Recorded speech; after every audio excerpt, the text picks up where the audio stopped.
to thee. I have to wonder, is this a nightmare or is it a dream? Oh, my dream, for a man like me, there ain't no other than New Orleans. Three's counting, expect to shine. There's gonna be trouble, just my kind. I'll take this gun to New Orleans. They say there's work for a man like me. Three's counting, two hands more. Hands will be steady. One's first was upon the floor. Two above, three below. I'm counting graves that I will fill. Two above, three below. We're counting graves that we have filled. We're counting graves that we will fill. That we will fill with men like you.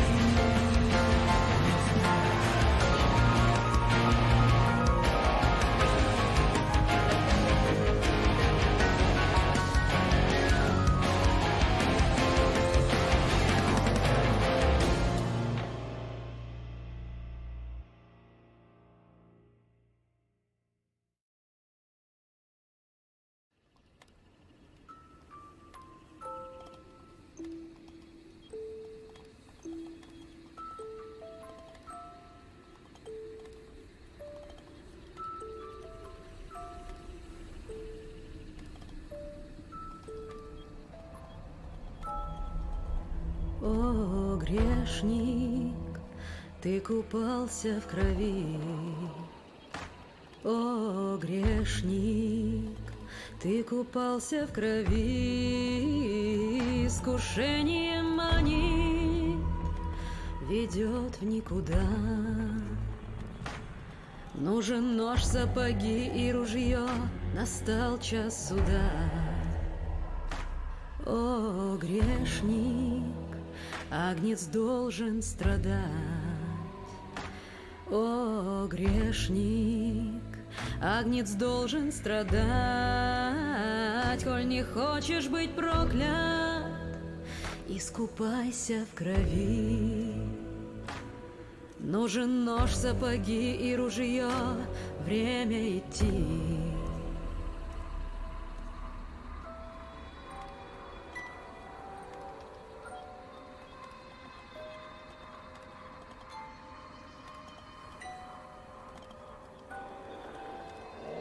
Эта клетка пылает, я ее подожгла. Эта клетка пылает, я ее подожгла. Мы хотим быть свободны, а не спины здесь гнуть. Нужен нож, сапоги и ружье, труден путь. Грешницей стала, ей умру. Грешницей стала, ей умру. Божий Сын нас покинул, его я не жду. Нужен нож, сапоги и ружье, посевы пожну.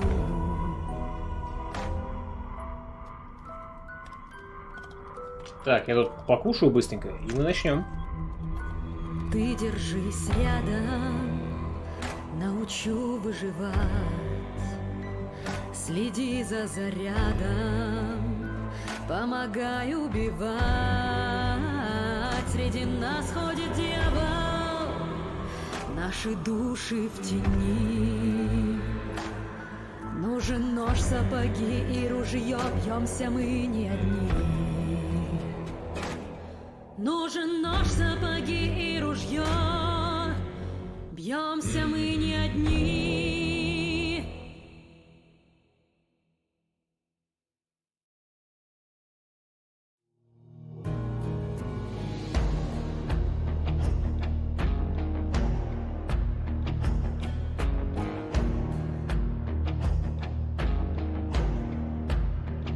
I'm heading south, take that train, packed a bag, slipped away.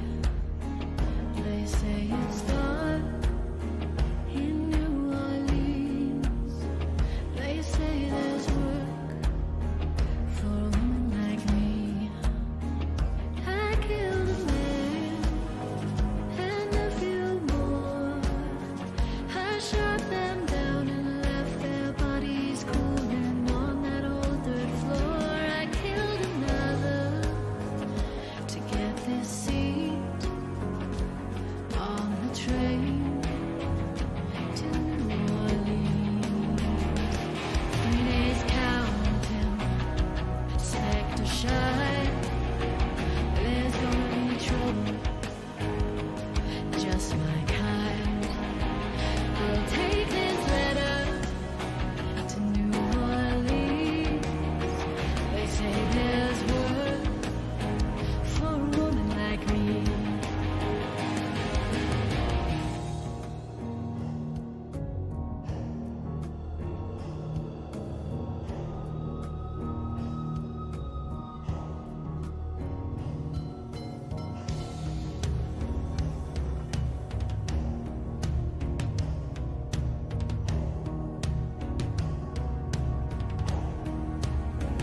I'm heading west.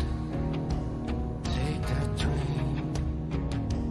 Bound in blood, bound in name.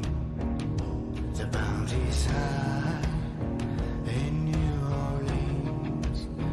I hear there's work for a man like me. They say good men must intervene. I have to wonder, is this a nightmare or is it a dream?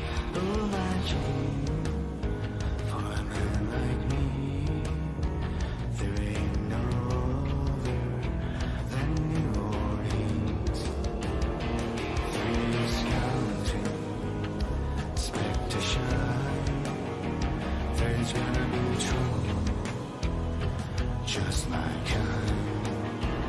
I'll take this gun to New Orleans.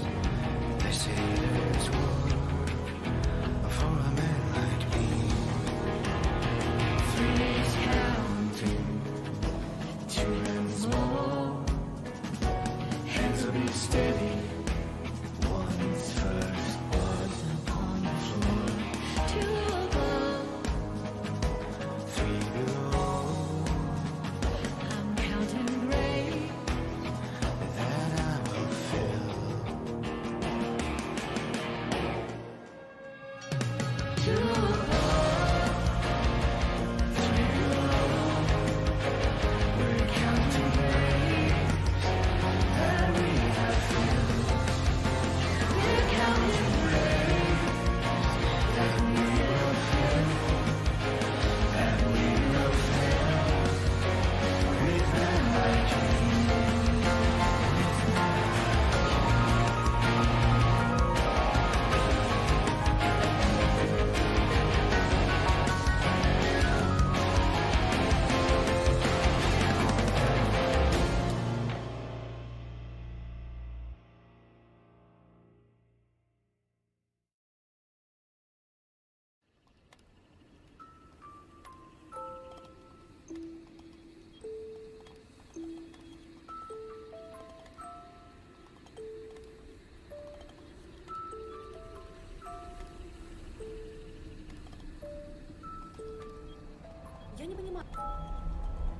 О, грешник. Так, только 2 трека, это не очень хорошо. So we go and slow we rise. Hold the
The seeds we sow, the fruit we reap. Tide of death is rising. Ain't no grave can hold me down. One foot in hell, on sacred ground. Steady on, and we'll come. Steady on, and we'll come. Oh, steady on, and we'll come. Oh, steady on. Steady on, and we'll come. Steady on, and we'll come. Oh, steady on, and we'll come. Oh, steady on, and we'll come.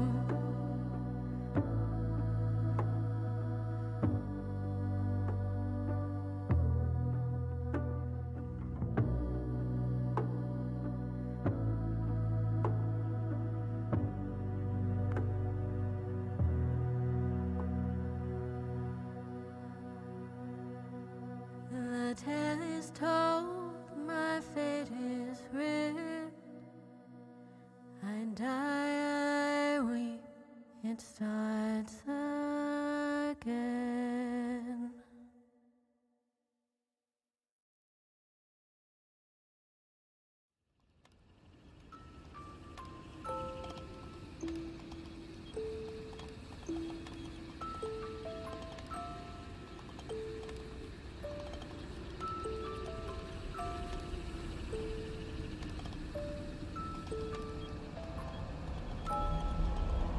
Oh, sinners, have you washed in the blood? Oh, sinners, have you washed Hello, in the gonna start soon. blood? Oh, temptation will lead you astray. Get your gun, get your knife, lace your boots. Today's the day. Oh, sinners, have you slaughtered the lamb?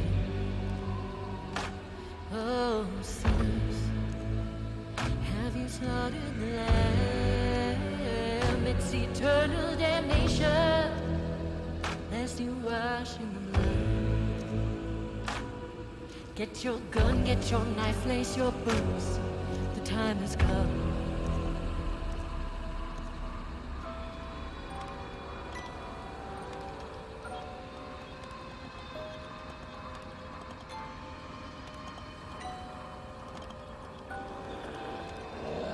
This prison's on fire, and I lit the match. This prison's on fire, and I lit the match. 'Cause we all want our freedom, not just to break stone. Get your gun, get your knife, lace your boots, send them home. But I'll be a sinner all of my days. I'll be a sinner all of my days. I ain't waiting for Jesus, he's left us alone.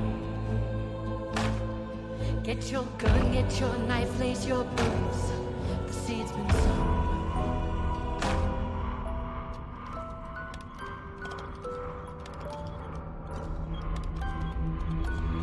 You stick with me, sir. You might learn to survive. Keep that gun loaded. You be my eyes. 'Cause these devils among us are out for us. Get your gun, get your knife, lace your boots. We ain't fighting alone. Get your gun, get your knife, lace your boots. We ain't fighting alone.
Ну что ж, господа, всем снова здравствуйте, снова привет, с вами Скэт, мы сегодня с вами Call of Juarez Gunslinger. Только что выиграл в лотерею, поел доширак, и в нем оказалось 2 пакетика с приправами, а не 1.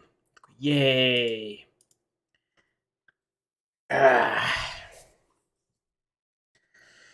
С телятиной было вкусненько.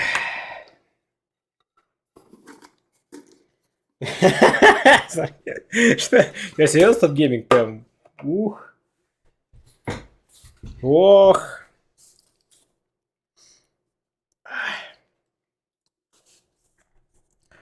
Помню, в детстве целый пакетик только у курятины мог положить, все остальные там по половинке или типа того. Ничего хорошего в этих приправах нету, говорит, не сахар. Ты думаешь, я ради добра и блага ел доширак? Да, возвышусь я над миром бренным. Да поднимутся качества людские. Не знаю, да улучшится жизнь человеческая. Нет. Кушать хочется. Не сахар. Я покушал. А из-за 2 пакетиков покушал более вкусно, чем обычно. Вот.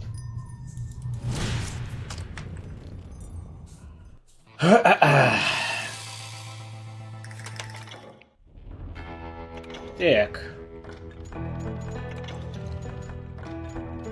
Сейф-то у нас остался, я надеюсь. Великолепная одиночка. Без спец вообще не идет. Вообще давно не пробовал Стоп Гейминг. Надо попробовать будет. Ну, наверное, будет пресненько.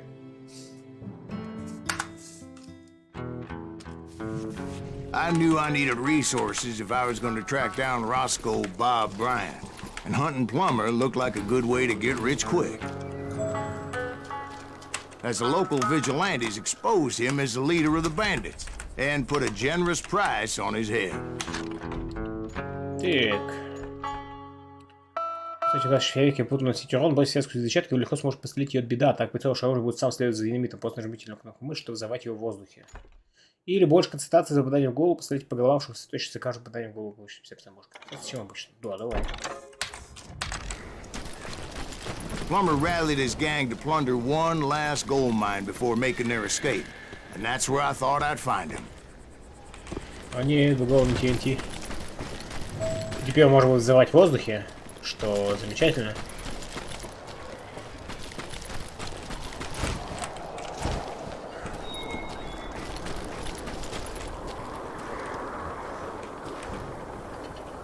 А вон и противнички.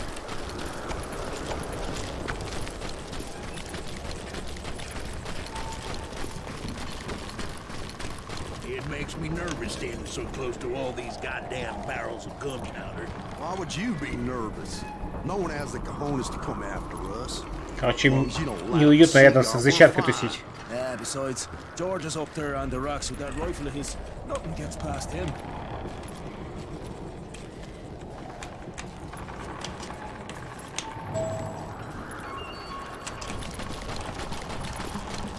Тут ничего нет?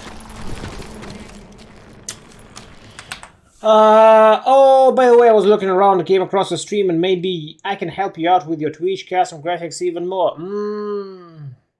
What's your Discord? I can send my photo there. No, sorry, you won't do this for free. That's why I don't need that. Thank you, but no. You're just advertising your services. I don't need them. Thank you.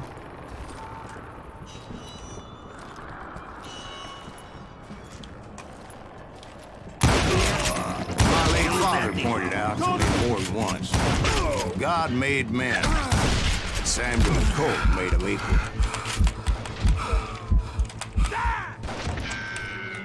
Ah.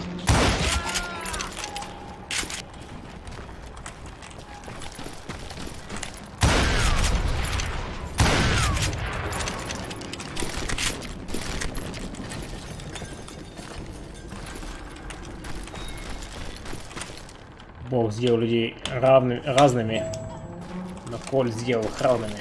Неплохо.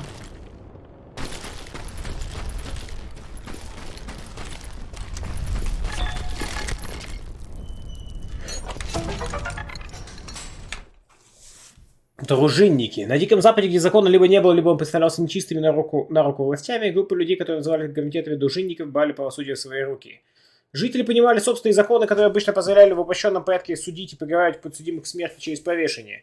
Доказательство виновности таких людей в каком-либо преступлении было ничем иным, как убеждением. Народные герои и дружинники часто имели существенное влияние в городе, иногда проводившее к чудовищному распространению террора.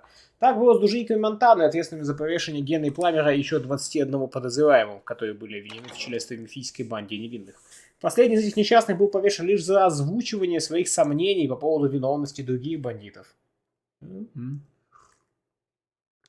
Да. Вот вам и закон. Дробовик.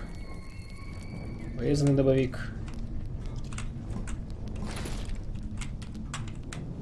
Рейнджер или Валер с узором. Валер с узором, давай.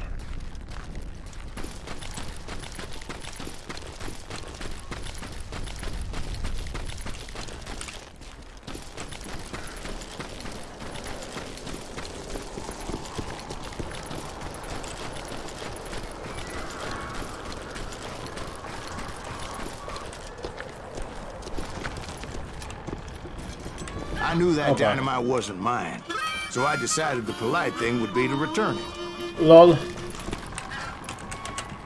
It was the biggest gold rush since Sutter's Mill in '48. Unfortunately, prospectors weren't the only ones drawn to those riches.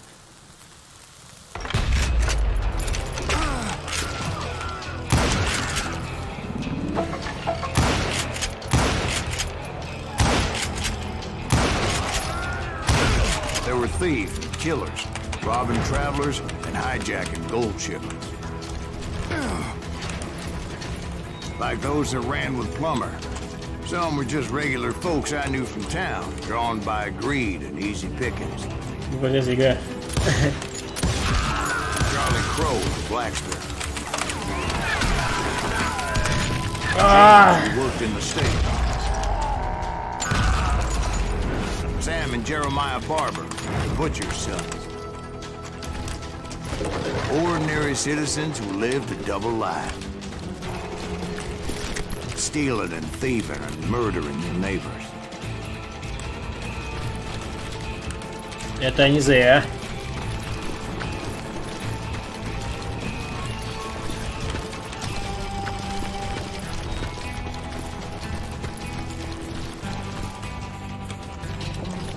Что там пишут? Explosives, взрывчатка. Of course, the rest were veterans of the Civil War. Stone-cold killers trained on the bloody fields of Shiloh and Antietam. Plummer had a lot of men on his payroll. A hell of a lot. If Daddy had lived to see Alfred Nobel's explosive invention, my guess is he would have told Samuel Colt to kiss his ass. He set up a defensive perimeter which I had no idea how to breach. Тут тоже взрывчатка. Dangerous, desperate individual. I was outnumbered and in way over my head, but I was too damn stubborn and stupid to realize it. They must have thought I was touched. Or had some kind of death wish. Seeing as there were barrels of gunpowder everywhere.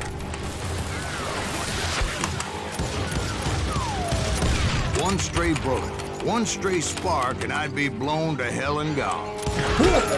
Вон рассказывает, а? Thoughts about what I was doing? No.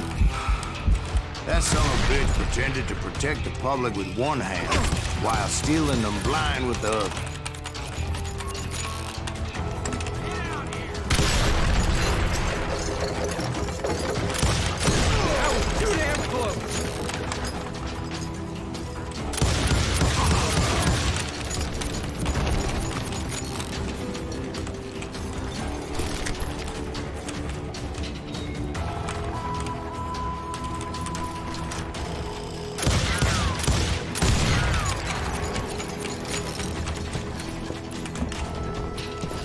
I thought I was some kind of hero.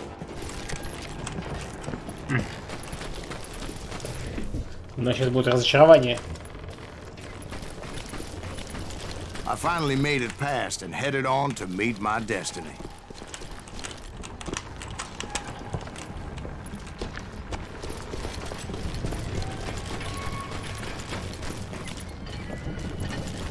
But first, I had something I needed to figure out. I had a few ideas on how to get into that mine, but once I made my decision, I knew there was no turning back. So my first thought was to enter the nearest mine portal. I saw an entrance. Made sense. It was the quickest way in, but that also made it more dangerous, as there would undoubtedly be enemy pickets posted along the way. Опасность. Plumber wants that asshole dead.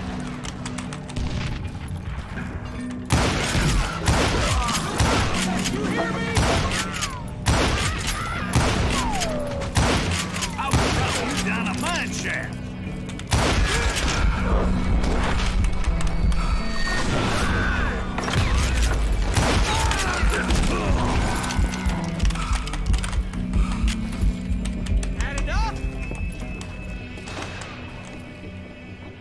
Рейнджер Давейк.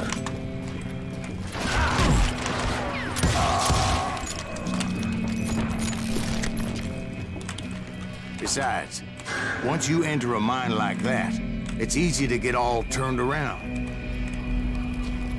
And that confusing maze of corridors wouldn't even be the worst of it.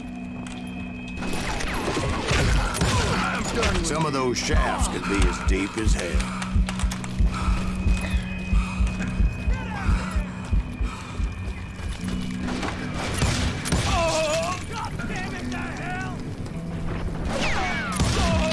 A single stumble or misstep can easily end in a deadly plunge to oblivion. Штуковина.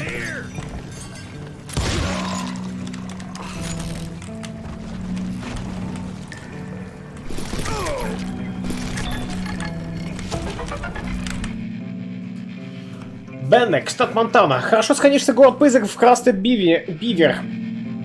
Графство. Беннек известен благодаря событиям 1963-1964 годов, когда шериф города Генри Пламер был обвинен в том, что является главарем мифической банды невинных. Некоторые верят, что эта банда была ответственна почти за сотню убийств. Группа жителей, называвшихся дружинники Монтаны, в упрощенном порядке судила за эти преступления по весу 22 человека, включая самого Генри Пламера. Беннек, основанный в 1962 году, был назван в честь коренного племени Беннок. В 1964 году он недолго являлся столицей территории штата Монтана. Он оставался шахтерским городком, пока последние жители не покинули в 1970 году. В период своего расцвета Беннек имел население более 10 тысяч человек. Город имел 3 отеля, 3 хлебопекарни, 3 кузницы, 2 конюшни, 2 мясных рынка, бакалейный магазин, ресторан, пивоварню, бильярдный зал и 4 салуна. Крутой город был. Потом хоба и все. Теперь он никому не нужен.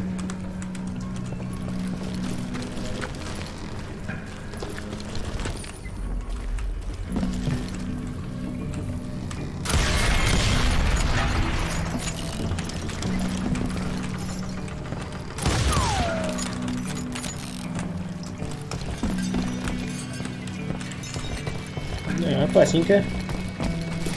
Quick reflexes often make up for a lack of common sense. Luckily, I was never one to be easily bushwhacked.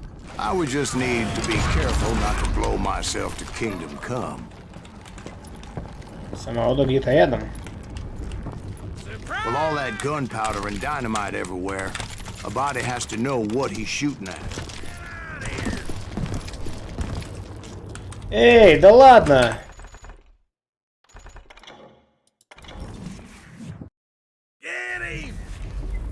Чёрт! По-любому сверху оставил.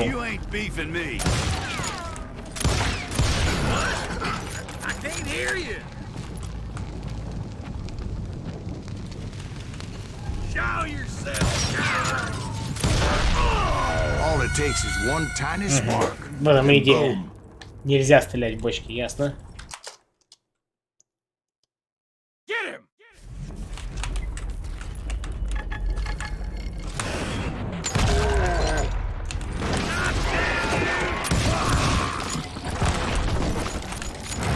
Опасно. ППЦ опасно. Так. А, вот он где.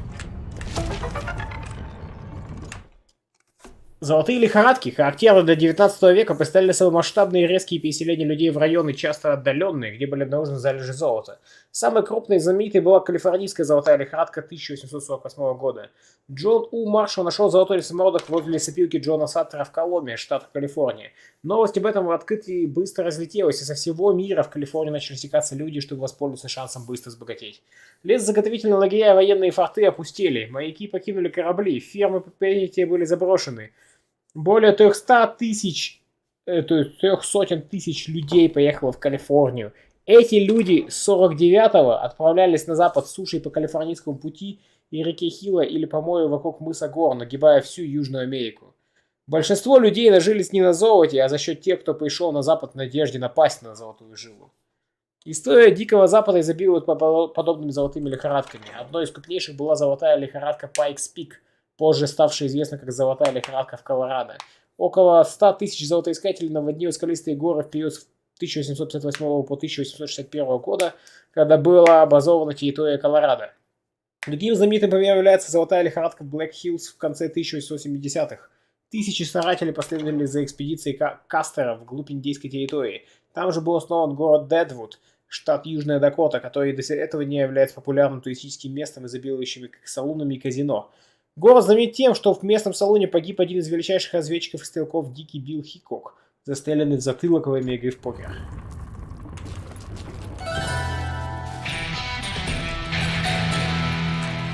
Да, золотая лихорадка штука такая.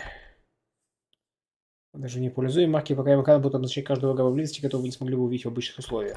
Круто. One wrong bullet could have turned that mine into a dad-blasted tube.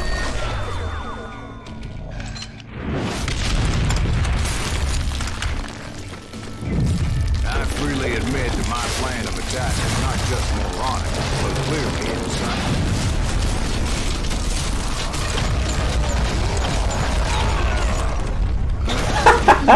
Смерть с небес пишет сюжете. It's a good thing that I abandoned that ridiculous plan before I even tried it. То есть он рассказал все это, объяснил, а потом такой... Instead, I spotted a ladder, a way into the mine from the opposite side. Вот это прикольно в этой игре, вот именно рассказы.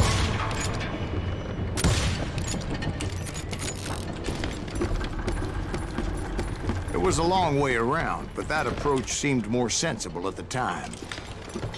Of course, being I had a problem with heights, that scaffolding scared the bejesus out of me. Climbing down that ladder required some caution, because even though I had a younger man's reflexes, no man can dodge a damn bullet while climbing down a rickety ladder. I needed to make a leap of faith, which ain't easy when you're suspended between heaven and hell.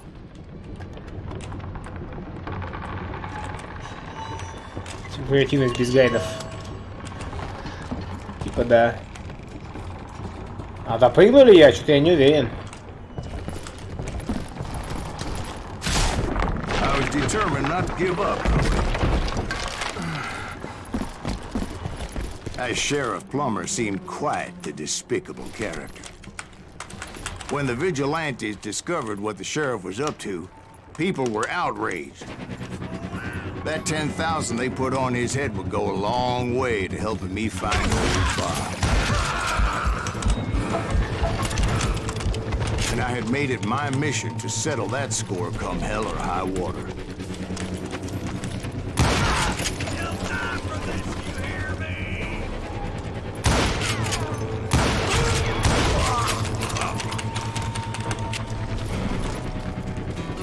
But first, I would have to make a choice.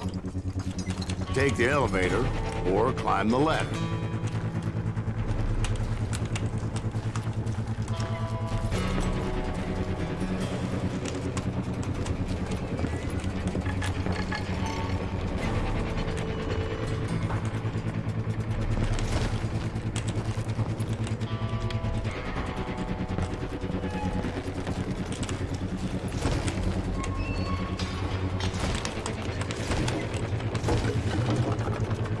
Самородок где-то рядом. Внизу или вверху?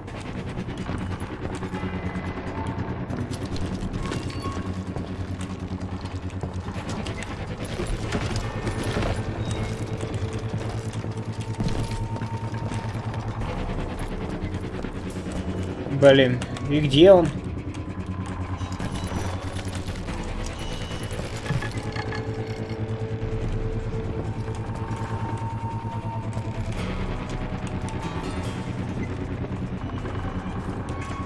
Вот она, шляпа.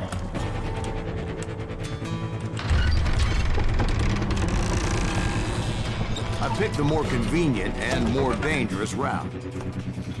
Уильям Генри Хэнди Пламер родился в 1932 году в Эдисоне, Мэйн. В возрасте 19 лет он отправился на запад, на золотые прииски Калифорнии. По всеобщему признанию, Пламер был яркой личностью и очень умело обращался с кольтом. В течение 2 лет он приобрел собственную шахту, ранчо и пекарню в Невада-Сити. В 1956 году его избрали шерифом и управляющим города. Но на следующий год Пламер убил Джона Ведера, мужа женщины, с которой у него была любовная связь. Его приговорили к 10 годам в Сан-Квентине, но вскоре губернатор помиловал Пламера, потому что тот страдал от туберкулеза. В конце концов, судьба привела Пламера на золотые рудники Беннета. Погодите, точно в 1956? Он родился в 1932. Может, в 1856? Что за бред? В конце концов, судьба привела Пламера на золотые рудники Беннека, штат Монтана, где его быстро избрали шерифом. В Беннеке процветала преступность. Банда, известная как невинная, нападала на шахтеров в грабили дилижансы с золотом. Для борьбы с ней местные жители создали группу дружинников, и вскоре выяснилось, что главарем невинных оказался никто иной, как сам шериф Генри Пламер.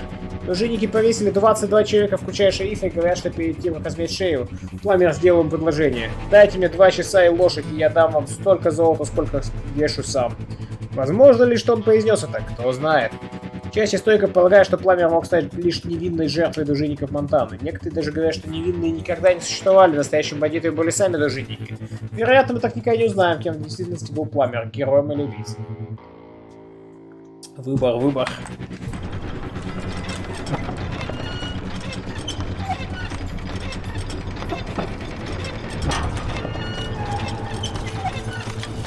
Плюс-минус 100 лет. Экзал, здравствуй.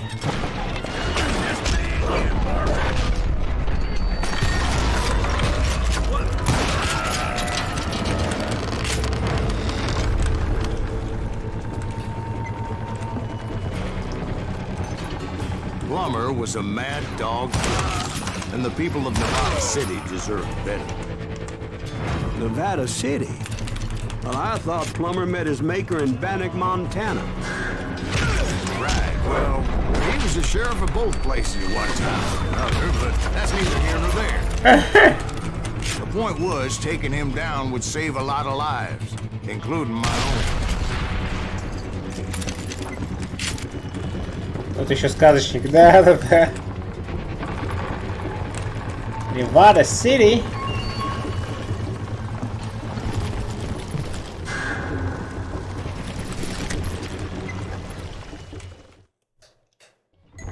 Я на беду.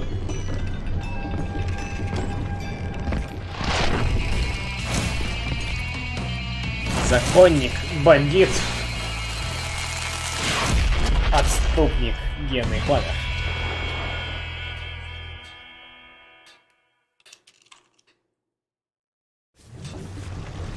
This is gonna hurt. Well, this day is just getting worse and worse for you, ain't it? Henry Plummer was clearly unhinged, and I could see right away that this was gonna take some time.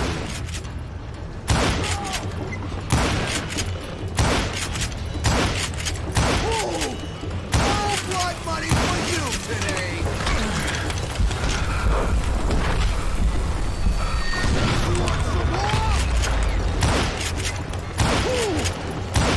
Блин, как он дожит, а? Taking me.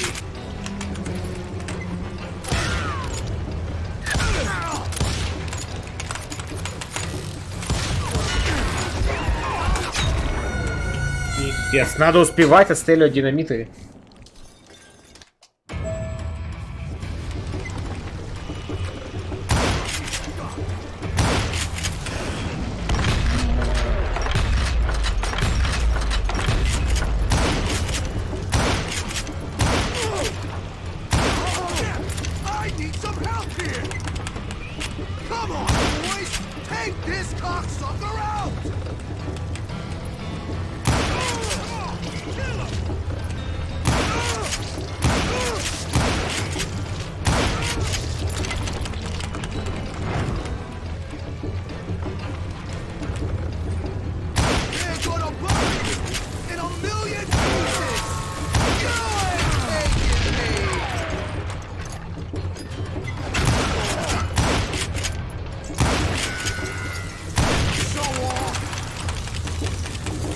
А еще кинул. Need a dustpan to pick you. В упор к нему взорвал. Lucky shot. No blood money for you today.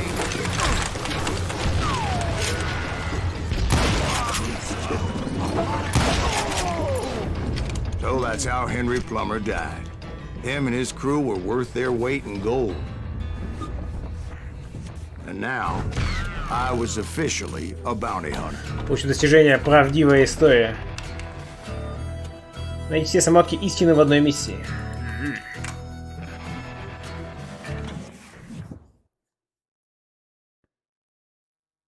So, did you finally go after that Bob feller? Well, I heard word he was in Kansas with John Wesley Hardin. So that's where I went. Where in Kansas? Abilene. Why do you ask, Ben? No reason. Was Hardin as fast as Ringo? Ringo was fast, but John Wesley was as fast as the devil himself. Story my ass. Привет, привет, Вигушка. He Здравствуй. killed his first man at 15. From that day forward, he had a price on his head and wouldn't back down for nobody, not even Wild Bill Hickok himself. Прикольный смотрю какой. Последняя цель Роска Боба Брайанта.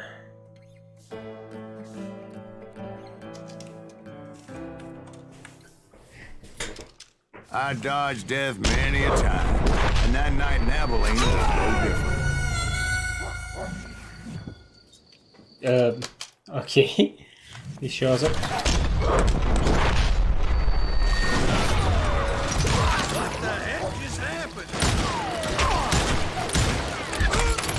I was there with the Oh, intention no of way, finding Oleg. that bastard Bob and collecting the bounty on John Wesley.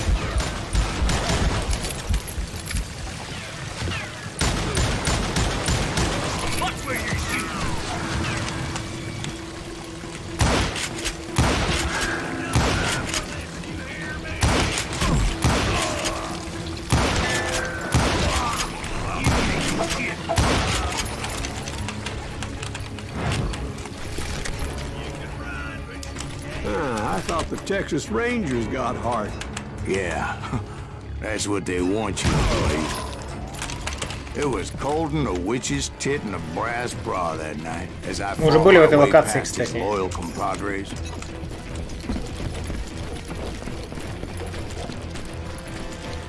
Где у нас перестрелка была с шерифом.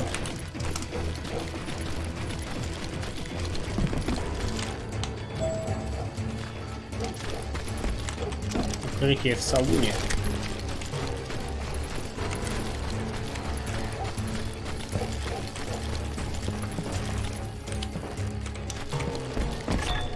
To the very same saloon we're sitting in today. Look around and imagine this place painted in blood. Hardin was waiting for me, and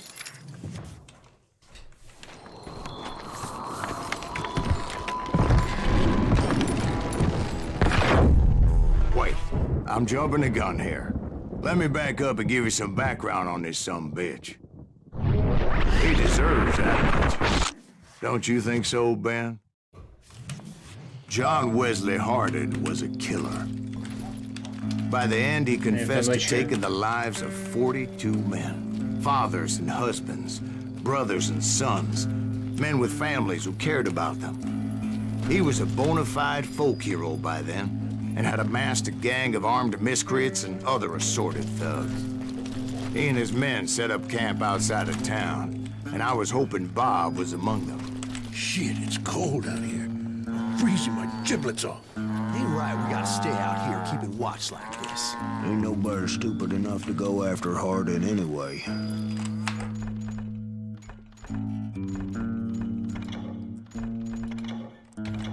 Better 3 hours early than a minute too late.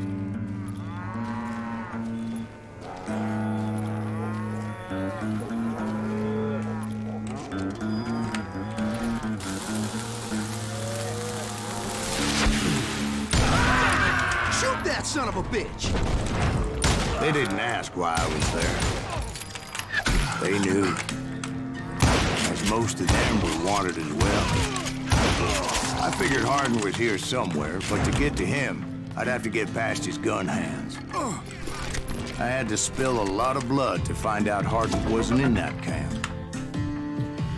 Револьвер Старого Запада. После ковбойской шляпы самым характерным атрибутом Дикого Запада является капсульный револьвер, изобретенный Сэмюэлем Кольтом в 1836 году. Этот револьвер, наряду с магазинной винтовкой Винчестер, был излюбленным методом раздачи смерти в поздние годы 19 века. Первые револьверы заряжались фронтально, черный порох закладывался в коморы барабана и затем накрывался свинцовой пулей. С помощью шомпола все элементы удерживались на месте. В конце необходимо было только поместить на противоположной стороне барабана капсюли. Из-за такой схемы первые револьверы называли оружием с капсюльным замком, потому что капсюль и пуля закладывались по отдельности. Кольт Паттерсон и его позднее воплощение были образцом этой философии дизайна. Этот ряд включает в себя модели Walker, Dragoon, флотский Кольт 1951 года, парой таких пользуется Дикий Билл Хикок, армейский Кольт 1960 года и другие. Уникальный дизайн имел револьвер Ремингтон 1958, потому что позволял заменять пустые барабаны заряженными прямо в разгар боя. В более поздних моделях револьверов в качестве боеприпасов стали использоваться цельные патроны, что позволило устранить необходимость закладывать каждый компонент в отдельности. Такое устройство имела модель 3 Смит Вессона в Ханте. Один из его вариантов известен как револьвер Скофилда, а также наиболее передовые модели Кольта. Кроме того, на смену ударно-спусковому механизму одиночного действия, где барабан необходимо было вращать вручную, изводя курок, пришел так называемый механизм двойного действия, где при спуске также единым движением взводился курок и вращался барабан. Одно оставалось неизменным на протяжении всей истории Дикого Запада. В руках опытного стрелка револьверы были смертельным оружием. He was carousing in town with his closest friends. Hardin's boys apparently didn't want me to reach the bull's head. Some were hightailing it into town to inform their jefe of my unwelcomed presence. That sucker!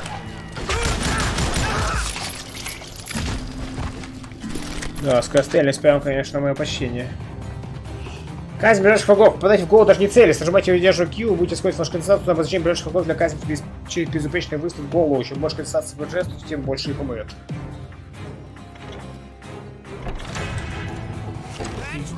Гильз не нужна была револьвером. Видимо, да? Качественное достижение упорства. Какой-то оба эксклюзивных оружия в одной категории навыков в режиме истории.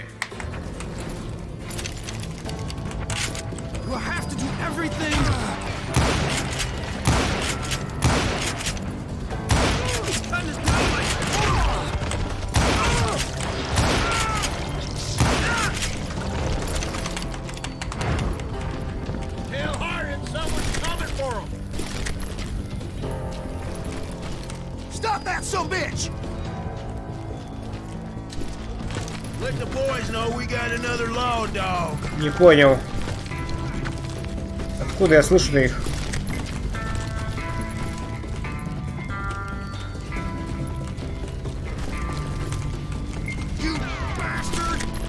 Bastard.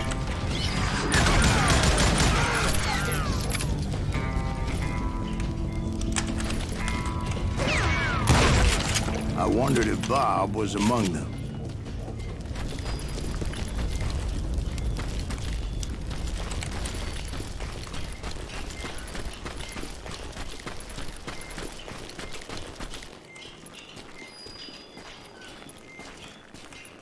And I steeled myself for the fight ahead.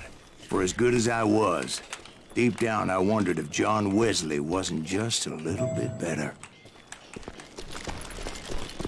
Этого было бы достаточно. Тут же вроде кони были.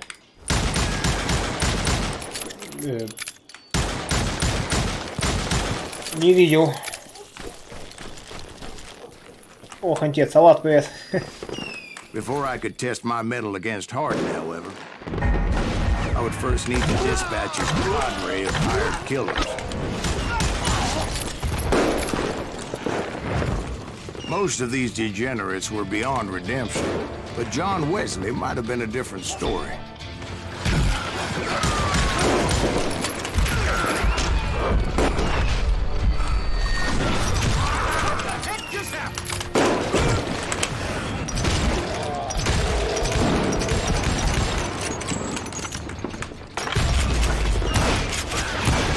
I didn't learn until later that that night was in fact his birthday celebration. Ха.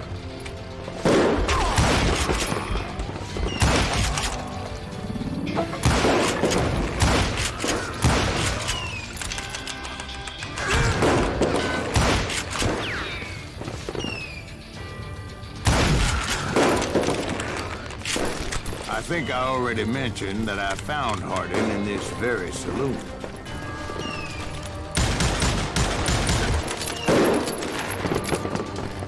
Ребят, конечно, приятно сделано.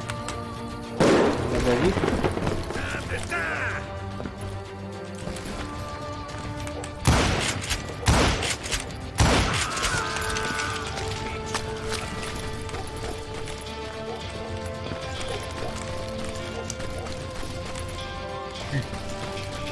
Появился новый шериф.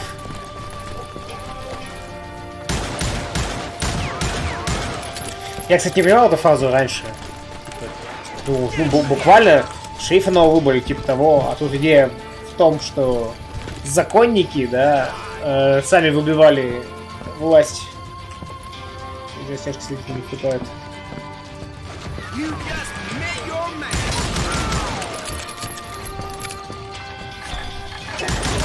Suffice it to say, nobody there was happy to see me.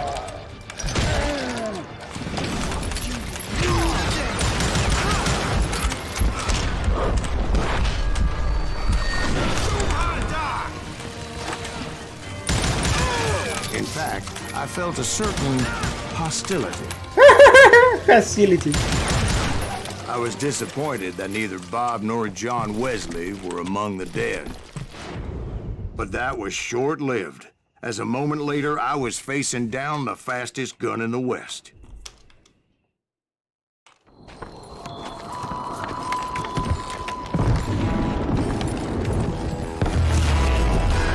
Первый раз убил 15.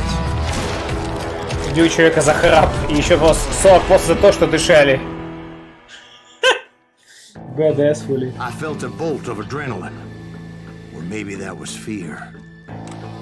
He was well known for his tricks, and I knew I'd need my own if I was ever to defeat him.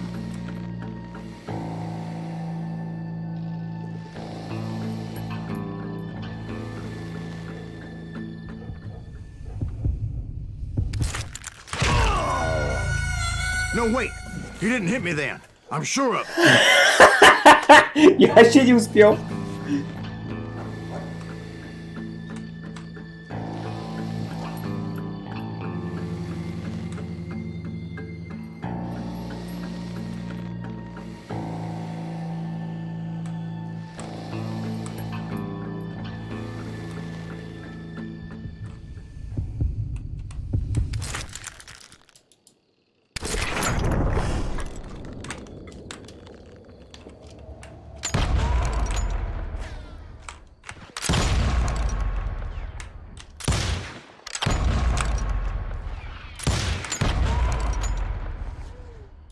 That man was faster than greased lightning. But being inebriated as he was, he didn't count his shots. And now, he was at my mercy. Типа он So he didn't посчитал. die? No, I sent him to prison. Years later, after he was free, some restless avenger took his life.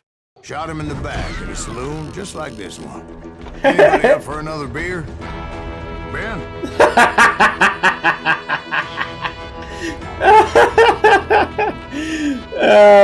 Лишь бы еще выпивку себе взять. Хоть еще пивка хочет? Thank you, darling. Yeah, some say revenge is a dish best served cold. So whatever happened to that Bob guy you were after? Personally, I'd like to hear some of your other adventures. Like, I don't know, did you ever go toe-to-toe with a red man? Grey Wolf. Серый волк. Yes, I did, Ben. I remember once I was after this renegade Apache, Grey Wolf. Strangely enough, revenge was also his primary motivation. Виски, пиво, виски, пиво. Ну, день удался, Захар.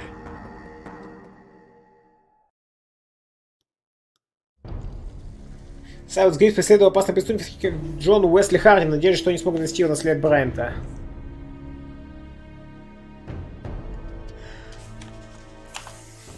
A bounty was put on Grey Wolf's head, and that's how I came to hunt him in the mountains.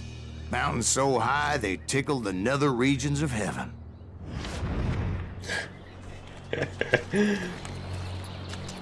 Grey Wolf was a Chiricahua Apache medicine man who had led a war party in revenge for a massacre against his people. The U.S. Army had attacked his tribe during his daughter's sacred sunrise ceremony, and the slaughter was unspeakable. I understood his anger, as there's nothing more traumatic than seeing those you love die in a cruel and painful death.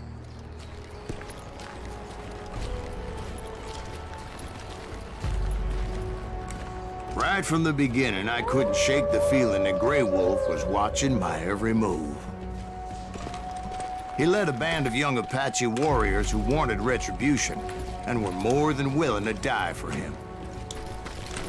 Что с духу, блядь, что нужно? Наверное, прокачка какая-то? Отчаянный герой с двумя стволами. По эволюции в каждой руке я не даю эволюцию, стойте им ад. Имея с собой эвольве, нажмите по кнопке вверх альты, чтобы взять по стволу в каждую руку. Да, прокачка. Я пока меткого стрелка качаю.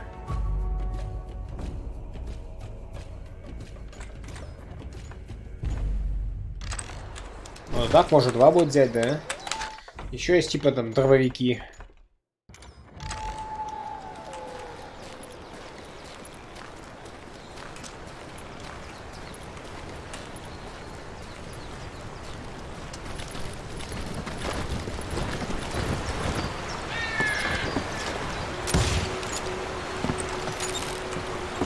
They saw me before I saw them.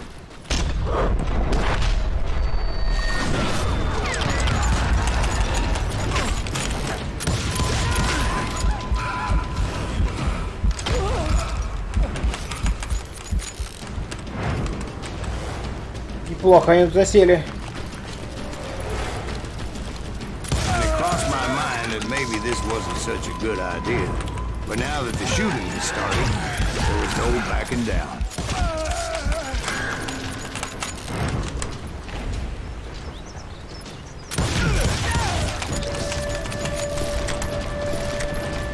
Дробовик. Не, дробовики отстой.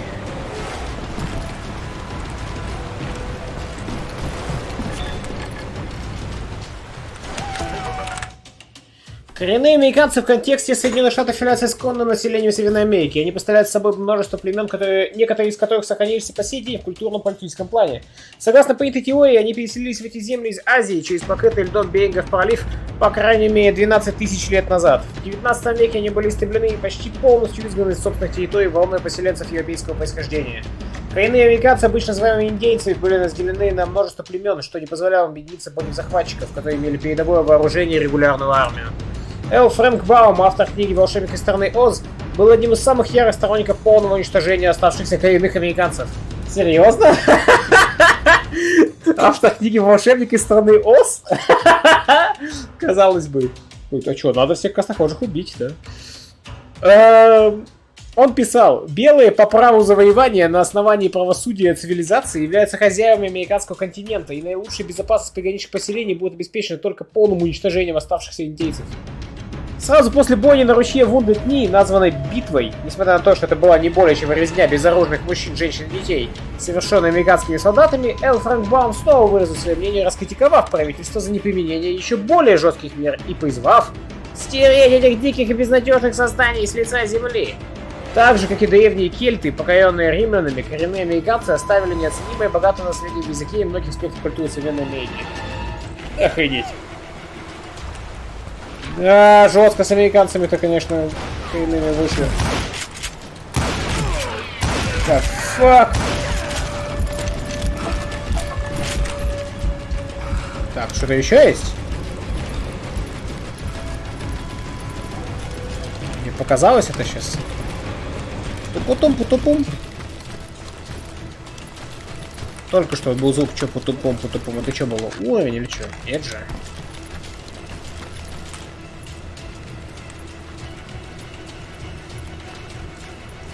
Ладно.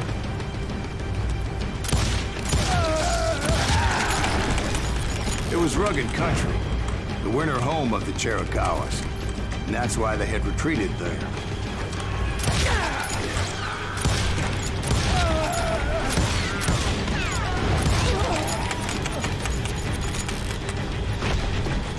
I admit to having some regrets about going after them the way I did. But then again, I got a lot От бедра стреляет.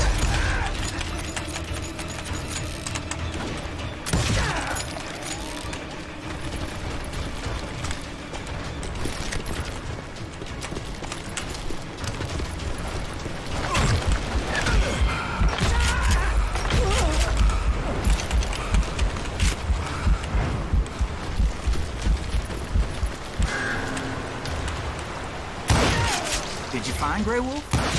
Not at that moment, but I did find the entrance to their hideout.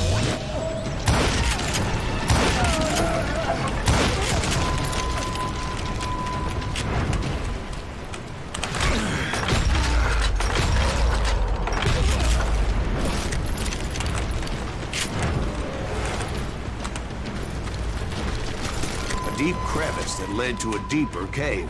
Don't tell me I went in there. Yeah, but it's not out of bravery so much as pure, angry cussedness.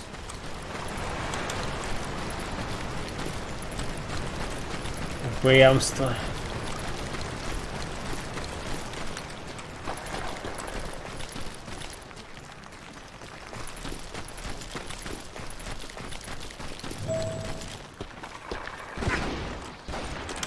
Понял.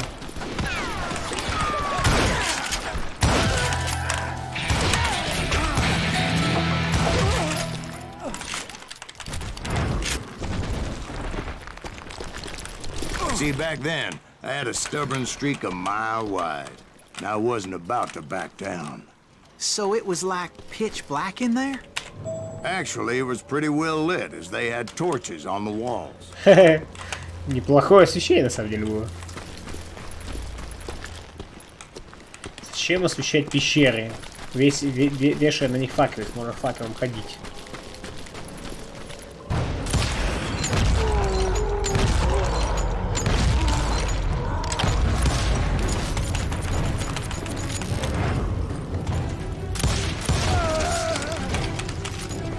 А что у нас тут?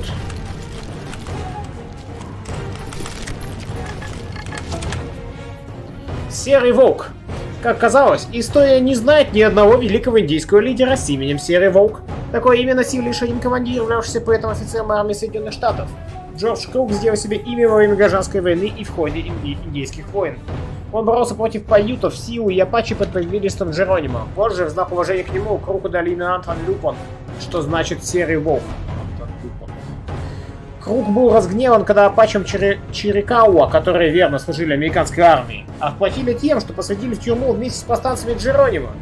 Крук отправил в Вашингтон многочисленные рапорты с просьбой о пересмотре решения, но, как и следовало ожидать правительства США того времени, они не возымели эффекта. Фига, просто предали чуваков. То есть апачки так на него работали, ему работу делали, а их просто кинули. Так вот. Отстой.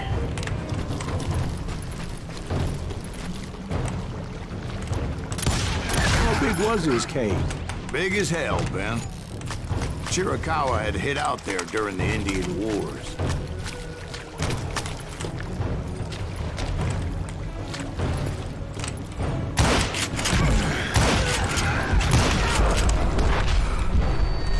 Ты же уже умер.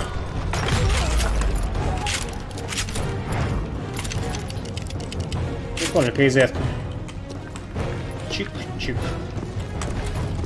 They thought it was haunted with the ghosts of those murdered by the horse soldiers. The cave was haunted with dead Indian ghosts?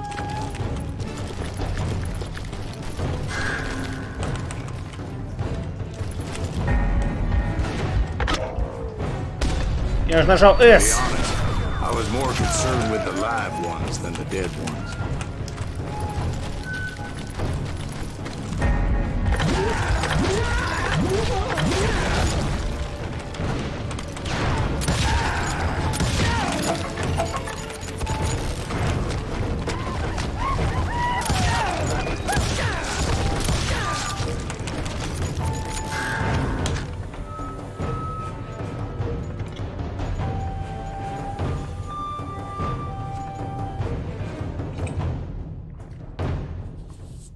Давайте возьмем 2 револьвера. О!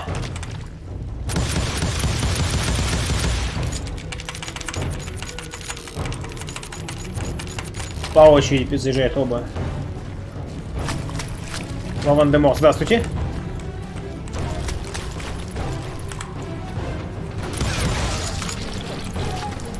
How come you know so much about engines?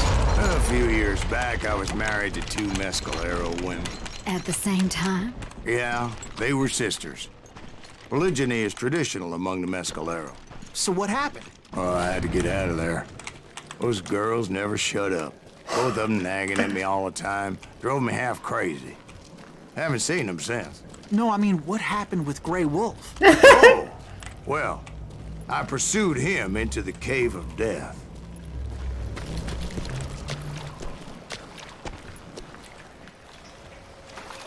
I came upon this flooded grotto, and that's when I saw him. He came to me unarmed and unafraid. His voice echoed in the shadows. And I sensed he meant me no harm. You carry great darkness in your heart, and if you do not release it, it will claim your soul. The sound of his voice put some kind of ancient Indian spell on me. As his story unfolded in my mind, You will come to this place again and kill many more men, and the darkness will grow until it consumes everything that you are. The soul would have no rainbow. I had no tears. he said I was a great warrior, a coyote man, unequaled by any other pale-faced warrior, or something like that. The snakes look like shadows of your past until the venom poisons your heart, and an echo of the song of the dead summons the spirits deep from within the mountains. I didn't quite get what he was saying, but there was definitely snakes. And indeed, his warriors surrounded me and attacked me like hungry wolverines. They couldn't stop me, though, and Grey Wolf wasn't in the mood for idle talk.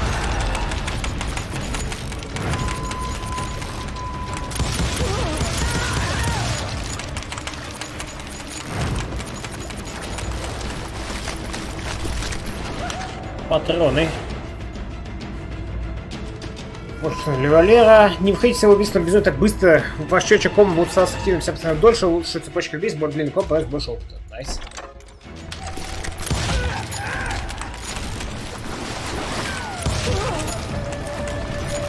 I swear I couldn't see any way out of this trap.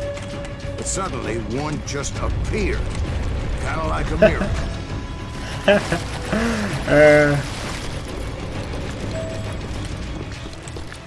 I felt like I would be lost in that damn cave forever. Finally, I found myself back outside, perched on the edge of a precipice, overlooking a thundering whitewater river. To get where I was going required several leaps of faith, but no way in hell I was turning back.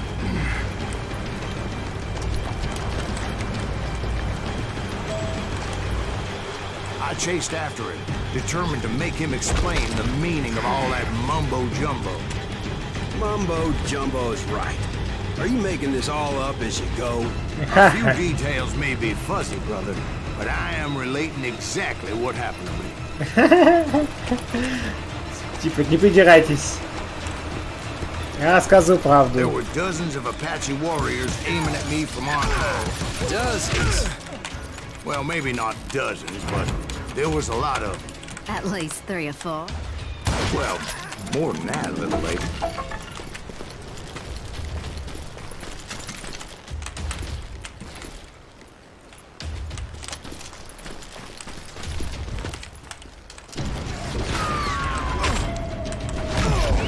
Апачи тоже в рубашечках.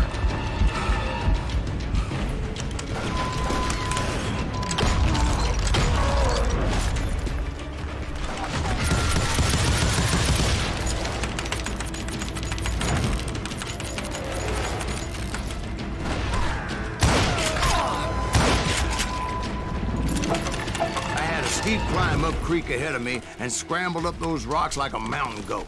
I was determined to locate Grey Wolf and find out exactly what the hell he was trying to tell me. And wouldn't you know it, that crafty son of a bitch led me right into a trap. What kind of trap? Well, son, there had to be at least 100 Apaches surrounding me. Сотня!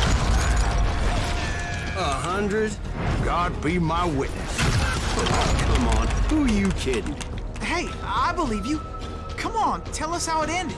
All right, but I'm not gonna drag this out. Where were we? You were surrounded by 100 Apache warriors. Well, I didn't take the time to count them exactly, but there were a lot of them.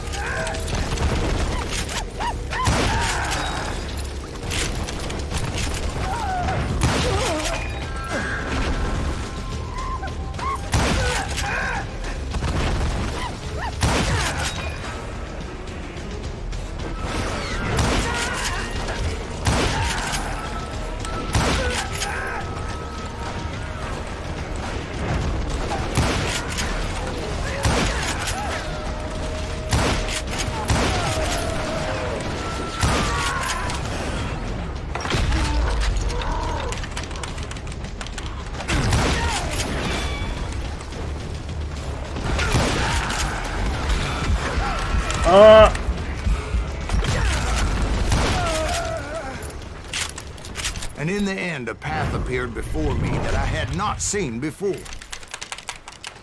И здесь начинает оказываться эффект оскорбленного соскачка. I Байки, followed байки as I травить. desperately needed to find out what Grey Wolf was trying to tell me. Герой коренных американцев. Пятнистый лось, также известный как Большая Нога Ситанка, был вождем локотского племени Миниконджу народа Сиу, который храбро сражался с белыми захватчиками. Он погиб, как и многие из его братьев, 29 декабря в 1990 года в так называемой битве, известной своей как бойне на ручье Вундеркни. Вождь Кочис из Апачи Черекауа, известный среди своего народа как Адатличи, вел долгую кампанию против армии Соединенных Штатов. Он много раз избегал поимки и продолжал совершать набеги до поселения белых до 1872 года. В результате переговоров с генералом Оливером О'Ховардом Кочис по совету своего единственного белого друга Тома Джеффордса отправился в резервацию. Он умер своей смертью в 1874 году, и его потомки, как говорят, сейчас проживают в резервации Мискалера Апачи в Нью-Мексико. Последователем Кочиса стал Гуяхле, более известный как Джеронимо. Он одержал множество побед на протяжении многих долгих лет борьбы. В 1958 году мексиканские солдаты убили его мать, жену и 3 детей. Он поклялся мстить и как военный предводитель постоянно совершал набеги на мексиканские провинции и городки, а позже на американские поселения в Аризоне, Нью-Мексико и Западном Техасе. Он сдался властям США в 1986 году и стал своего рода знаменитостью, даже участвовал в шоу Дикого Запада, но так и не смог вернуться в родные земли. Джеронимо умер от пневмонии в 1909 году и перед смертью признал своему племяннику, что сожалеет о своем решении сдаться, сказав: «Я должен был драться, пока не остался бы последним из выживших». Сидящий бык или Татанка Йотаки, триумфиратор битвы при Литл Бигхорн и позже артист шоу Дикого Запада Буффало Билла, был шаманом локотского племени Хунгпапа народа Сиу и вместе со своими людьми боролся против вторжения белых людей. Он был убит 2 индейскими полицейскими на службе Соединенных Штатов во время попытки арестовать его и не дать поддержать движение пляски духа. Все они, да и многие другие коренные американцы, были вынуждены жить в невыносимом мире. Их лишили земель и привычного образа жизни, заменив миром, который они не понимали и не хотели понимать. Их убивали как пули, так и пропитанные черной оспой одеяла. Вытесненные в резервации, они умирали от болезней, голода и холода. Сегодня мы можем признать, что уничтожение коренных американцев и их культуры было настоящим геноцидом. К счастью, история не забыла этих людей, и сегодня мы можем почтить их, как, возможно, единственных настоящих героев американского Запада.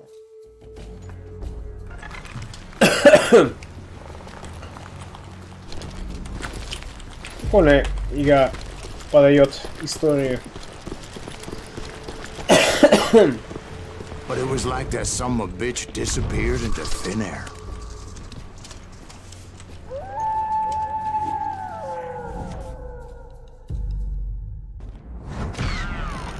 Never did find him.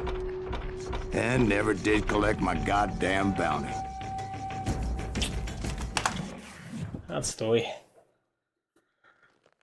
Thank you, darling. It's interesting how the truth can sometimes seem might malleable, depending upon your point of view. Like how those dime novels make you out to be something you're not? Jack, don't be starting trouble. No, he's right. They do tend to exaggerate. Did they exaggerate your part in taking down the Daltons? Well, I was there in the flesh, boy, so I saw what happened firsthand. Да, там правда. Сколько тут другой рассказчик будет, да? Дело не только в дьяволах, не просто не было мутировки, но с фигни смотрели, какие связи. Это понятно. Что дьявол-то подкинули, я вот к чему. Before they all went bad, robbing banks and trains clear across the territory. Until Coffeeville, of course. I was one of the citizens who took up arms that day. Fighting on the side of right? I did my best, sir. We all did.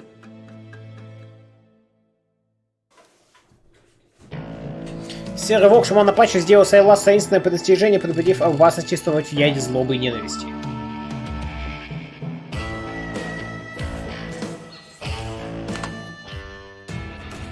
It was early morning. One of my friends was a local gunsmith, and he handed out firearms to anybody who'd take one. You see, the Daltons got it in their heads to rob 2 banks at the same time. 2 banks on the same damn street.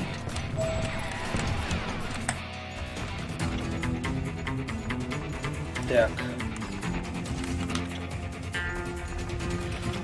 Грошовые романы. Этот термин родился с выходом первой книги серии 10-центных романов издательства Бидла и Адамса «Малаэска». Индейская жена белого охотника, написанный Н.С. Стивенс и датированный 9 июня 1960 года. Серия прожила 321 издание, установив все рамки жанра. От альповатых стилографических обложек до драматических и романтических историй. Книги были популярны среди молодой аудитории рабочего класса, в основном благодаря повышению уровня грамотности общества в тот период. В них рассказывают занимательные истории, обычно декорация Дикого Запада. Стиль изложения был простым и доступным, персонажи плоскими, но их романы были очень увлекательными, и именно они стали предшественниками современных популярных романов, книжек и комиксов. Они превратили многих реальных личностей того времени, как бандитов, так и законников, в своего рода знаменитостей. Грошовые романы помогли создать современную романтическую мифологию Дикого Запада, которая до сегодняшнего дня продолжает жить в голливудских вестернах и ТВ-шоу. Еще спаивать любили, помимо распространения заразы. Эти много кого побеждали.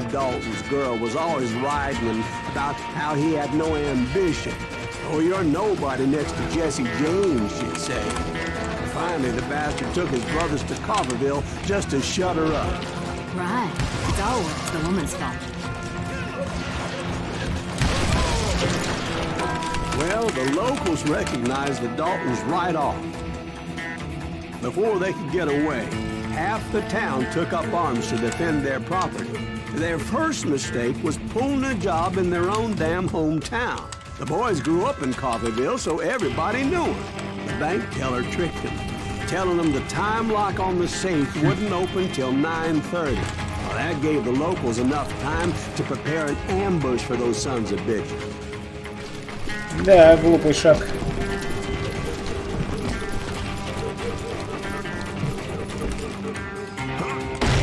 We got us a hero. What's the balls in him?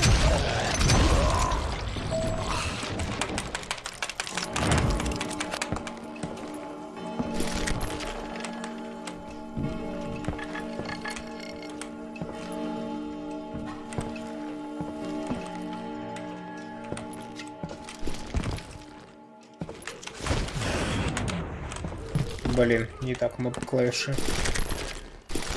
Папам. Северная Америка. Рейнджер, так понимаю, посильнее, но низкая скорострельность страдает. Поэтому 2 рейнджера, наверное, идеальный вариант.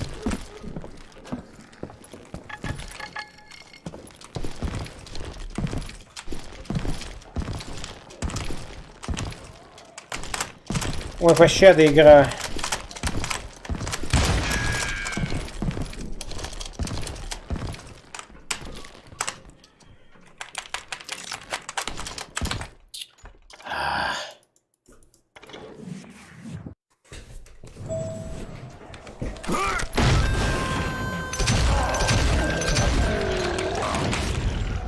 The brothers paid dearly for their stupidity.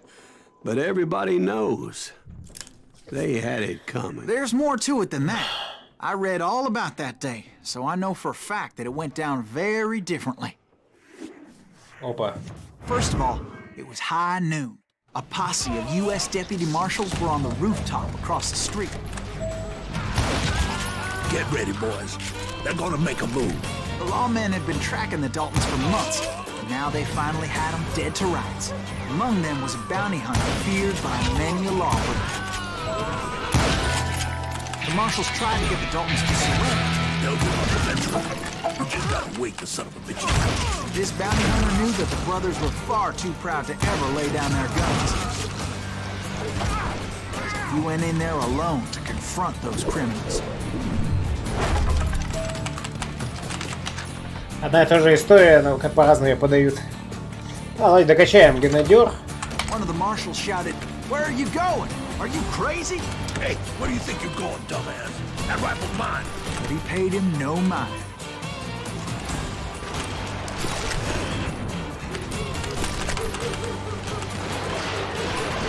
He saw a way to get around to the back of the bank.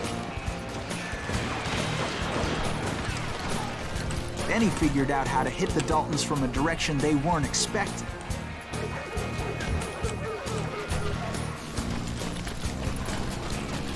From above.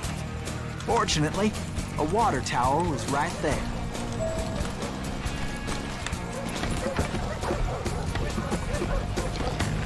Дуайт любит рассказы. Climbing up a steep ladder, laughing at danger as he did.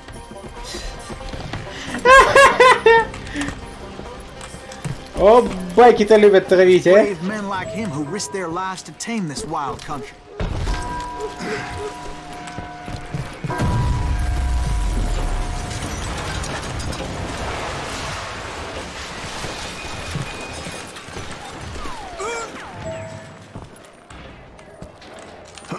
We've got company. Heroic men like him, who did what other men couldn't or wouldn't to make this country free. Сейф Jim не Boone пустой. and Davy Crockett, who died defending the Alamo.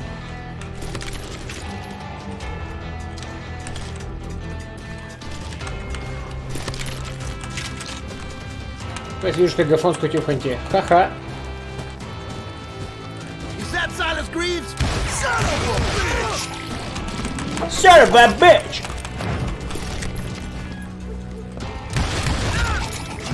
Rule the day.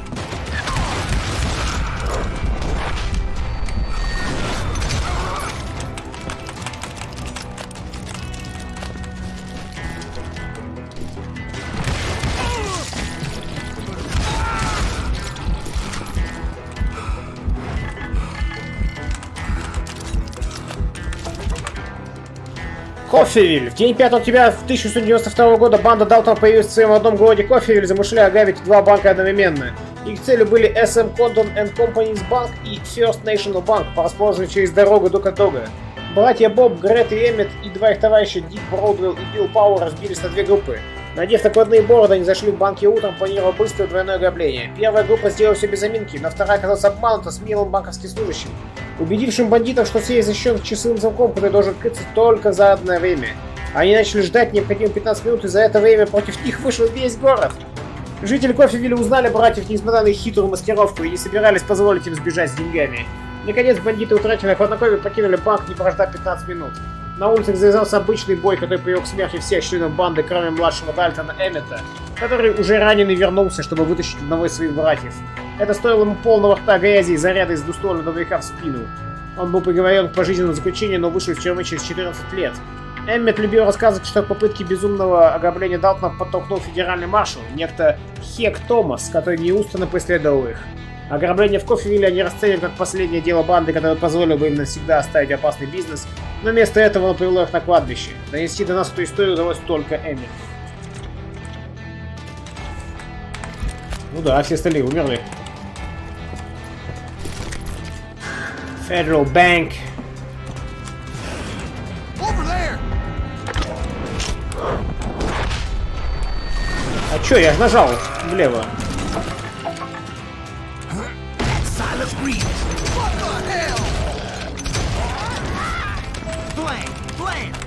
came away victorious, taking down those thieving Daltons.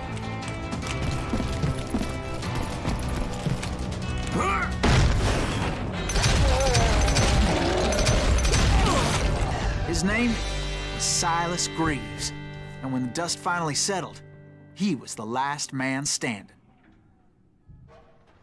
Sorry, kid, but that just wasn't the way it happened.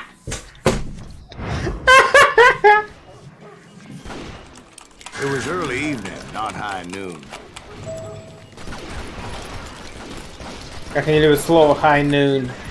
The Daltons blew up a safe, and were all set to hightail it out of there. I was late to the party, and Coffeyville was already up in arms. Those pathetic deputies surrounding the bank were dropping like flies.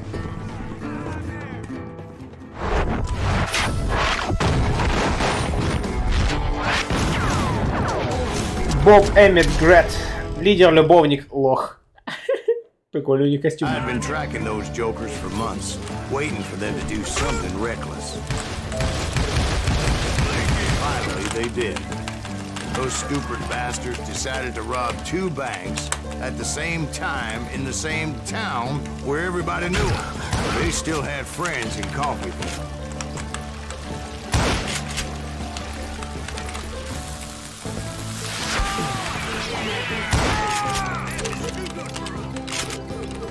Shoot, I dare you. Keep shooting. I don't mind.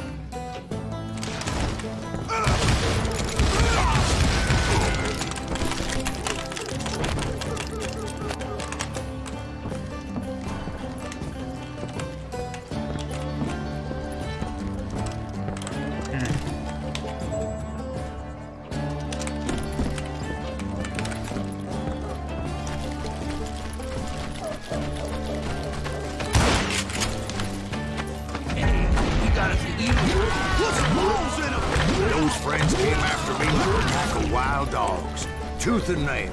They were coming at me from all directions. I caught sight of the Daltons running with the money and didn't want to lose them. Problem was, they knew the town better than I did. And to top it off, I found myself in the middle of another shootout in time. Did the Daltons hole up in somebody's house? No, it was the Smiths out there. They were cousins of the Daltons. And they were shooting at the Browns, who were shooting at the Daltons. Which wasn't any surprise, because those two families have been feuding forever. And since the Joneses are related to the Browns, they shot at the Smiths, pissing off the Heimhoffers, whose daughter recently married a Smith. Well, bullets were flying every which way as all the old feuds in Kansas caught fire all at once. There was a hell of a lot of pissed off people at Coffeyville that day. But that's just the way life is sometimes. Shit happens. Столько деталей, кто там кого, чьей свадьбе.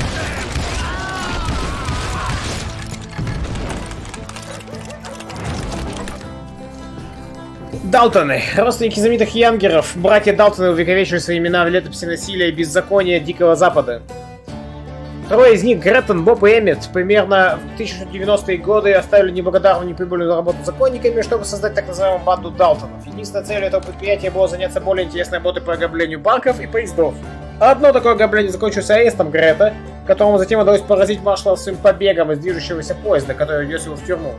Грет выкрал ключ из своих кандалов у отдыхавшего охранника и выпрыгнул через окно прямо в реку, когда поезд проезжал через мост. Хрена себе. Далтоны не всегда были так удачливы. Один из них, Боб, захотел превзойти все подвиги Джесси Джеймса и предложил невероятно дерзкий план ограбить 2 банка одновременно посреди бела дня. 5 октября 1992 года братья поехали в Кофевиль, свой родной город. Используя хитрую маскировку, пряча лица под фальшивыми бородами, они намеревались совершить то, что до сих пор не делал ни один преступник.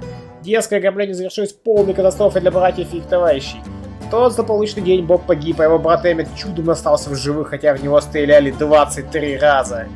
Попав, а затем освободившись из тюрьмы до самой смерти в 1937 году, подрабатывал в Голливуде продажи недвижимости и даже умудрился сделать карьеру актера и писателя, впрочем, весьма посредственно.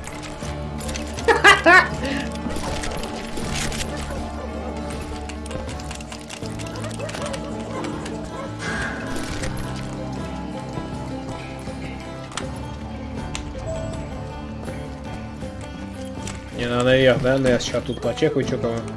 Дом, кстати, практически один в один, как тот, который был в начале.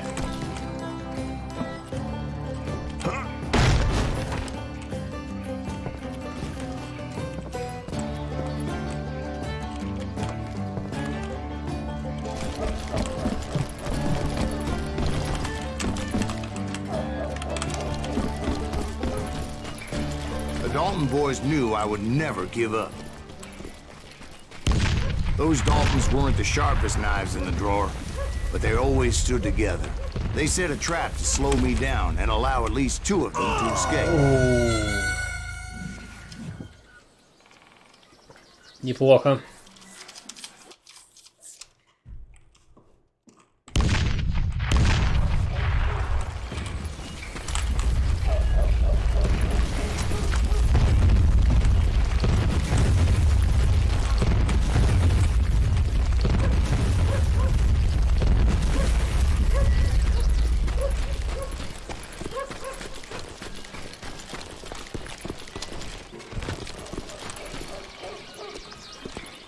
It was Emmett, the youngest, and he decided to stand his ground and face me down.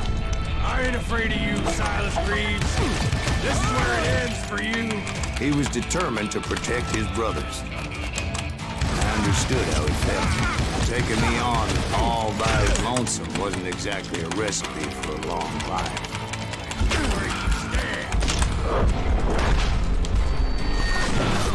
Almost!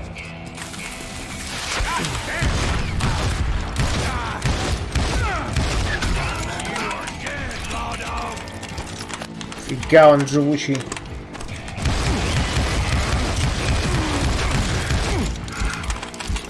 You ain't getting by me, Greaves.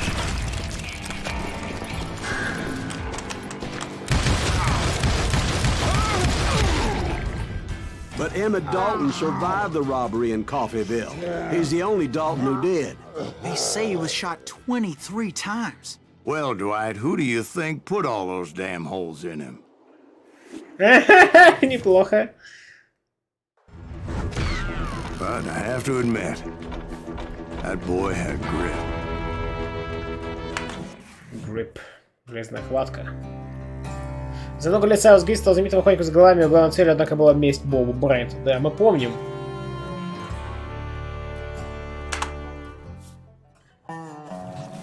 We'll get those suckers. It took me a couple of days to track the Daltons down. Где-то в Миссури. Can't get away with this! And in that time, a whole posse of local vigilantes offered to lend a hand. We'll track him till the ends of the earth. They seemed as determined as me to find those outlaws. But as we headed into those swamps, it was like I had my own private army. There was no way those boys were getting away this time.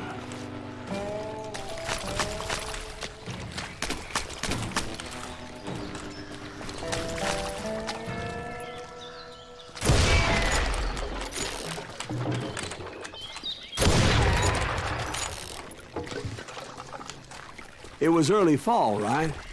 Beautiful time of year. At least you had the weather on your side. Not by my recollection. It was damp and foggy as hell. It was tough to stay on a true course, so we kept an eye out for landmarks.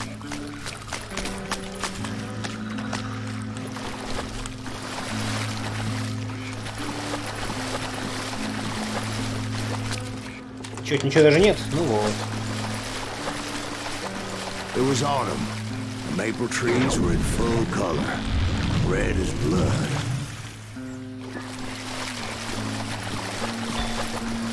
Вот, это The rains that year were torrential, so the whole area was flooded.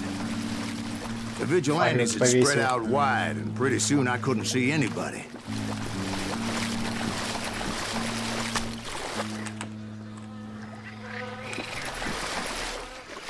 Bury them in the street! Put them where they stand! Except for some bitches ahead of me wanting to do me harm. So I had to face them alone. I wondered why my compatriots didn't come running when they heard the shots. So did you find the Daltons? Not yet, but I did have the questionable pleasure of meeting a few of their friends.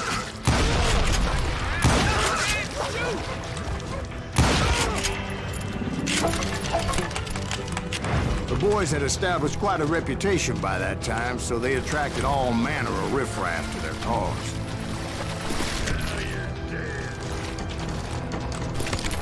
Let's see if that chicken can fly. Whoa.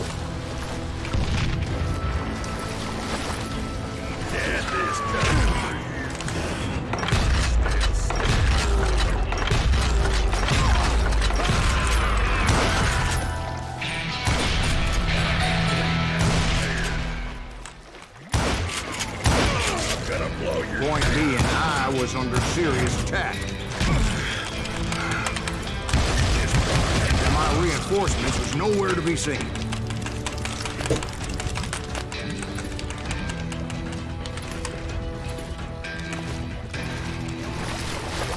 Где же подкрепление? О, обрезанная винтовка.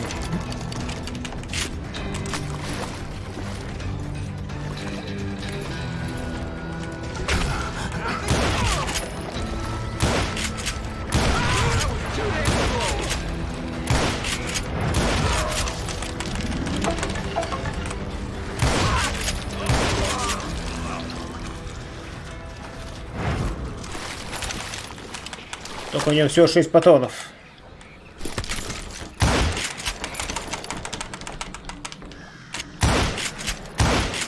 Он чуть-чуть быстрее, чем это. Но в 2 раза меньше количество патронов, конечно, не радует.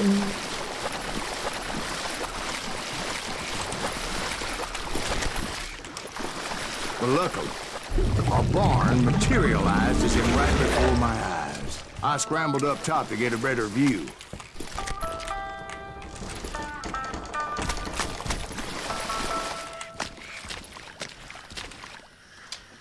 But just ended up falling inside.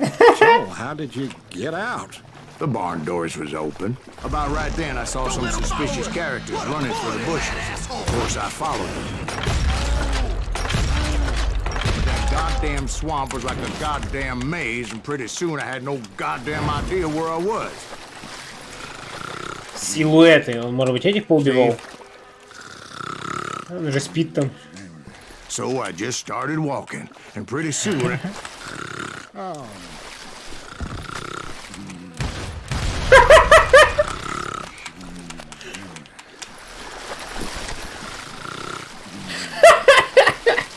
Это шикарно.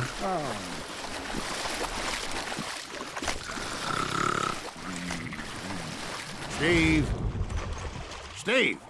Huh? Oh, no, I'm listening. Indians surrounded me from all sides. Indians? Чего?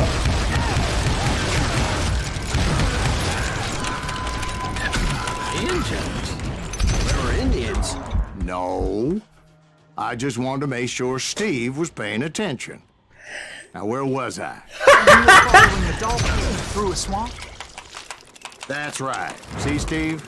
Dwight's paying attention. No, I'm listening. I was just resting my eyes.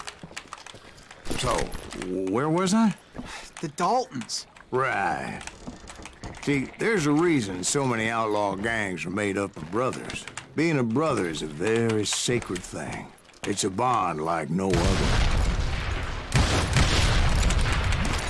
5 индейцев. Не, он, видишь, все разыграл. Все мы немного Стив.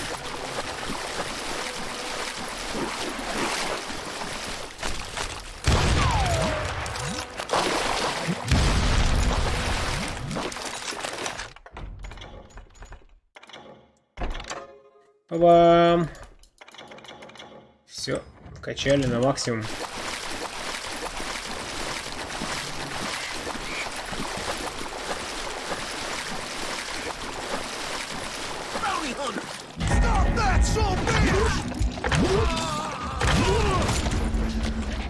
So did you ever find the damn Daltons?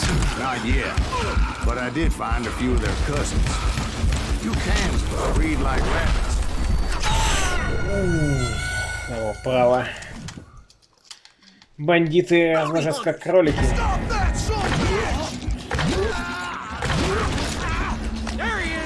So did you ever find the damn Daltons? Not yet. But I did find a few of their cousins. You Kansans breed like rabbits. Morris Smiths or Heimhoffers or who knows what. But hell, what's more important than family? I bet Ben knows what I'm talking about.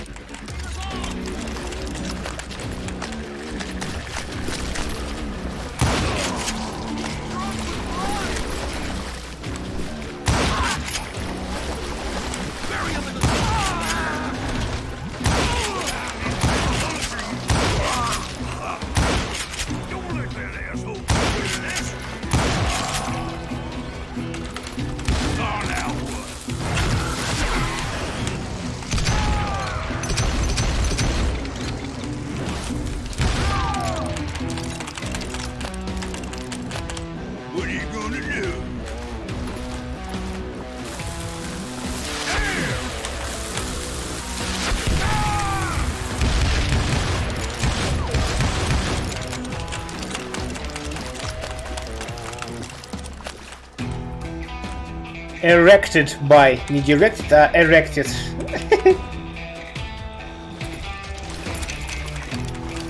Грубо выспалась. Вынуждена, да? Memorabilis. Non omnis moria.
Those Dalton boys were out there somewhere, standing together against anyone who would threaten them.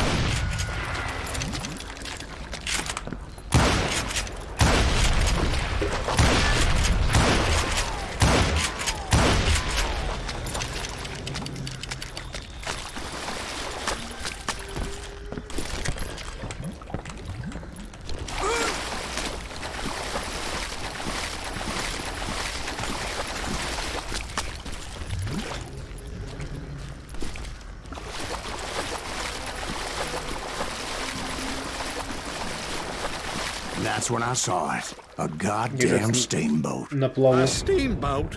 In a swamp? Yeah, Steve, but this wasn't much more than a wreck, really. But how'd a damn steamboat end up in the swamps?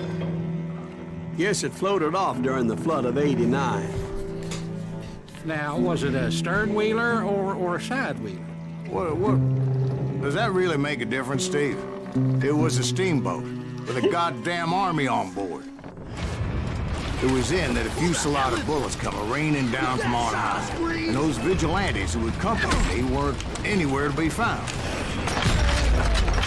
But among those men that were shooting me, I thought I saw some familiar faces.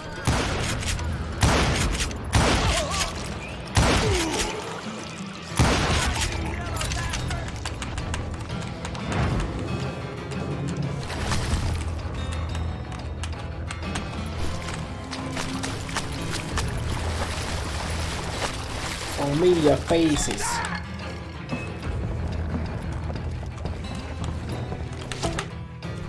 Пароходы Старого Запада. В то время как отцы-основатели написали текст Декларации независимости в 1776 году, во Франции удалось построить первое действующее судно на паровом ходу.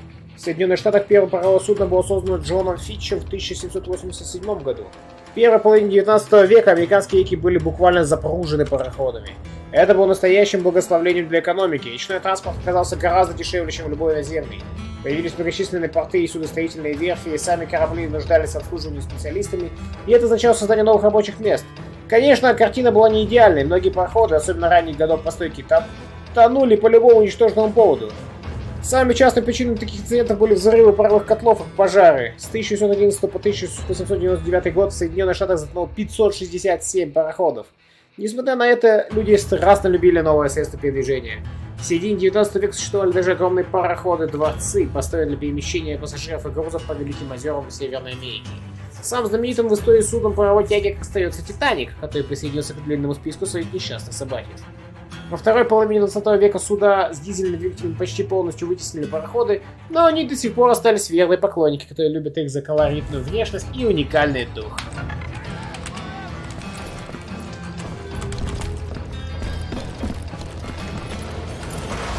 Somewhere up there, the Daltons were waiting on me.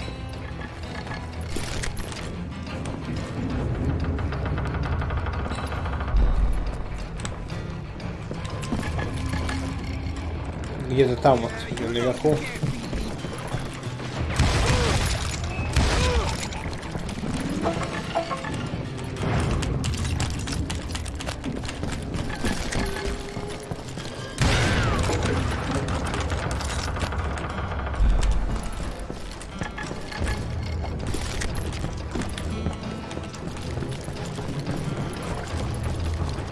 Sounds like you don't give up too easy. That's the kind of man I am, Ben. I set out to do something. I do it. Surrender just ain't in my nature. Plus, I'm stubborn as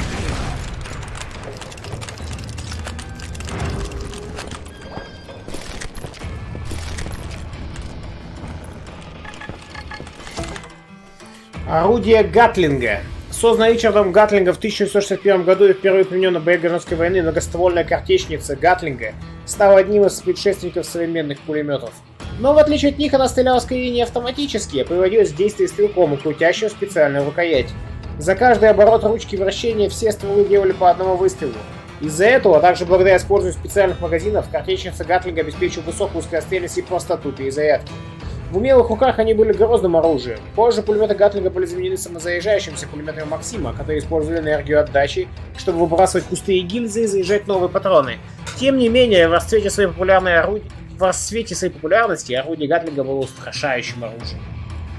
Да, это быстро нужен. Ну, если его качать, может, там у него что-то там прокачается, не знаю. Больше дроби патронов в патронах, контратака после чувства смерти. Более быстрая перезарядка дробовика. Специальный патрон повышенной мощности, пользуемый с этим шедевром оружейного мастерства, дает стрелку ровно ту дополнительную дальность стрельбы, которая необходима для поражения цели на расстоянии. Этот дробовик не только может бить с большей дистанции, но и по-прежнему не требует ювелирной точности для прицеливания. Ну, видишь, скачаешь, все становится лучше.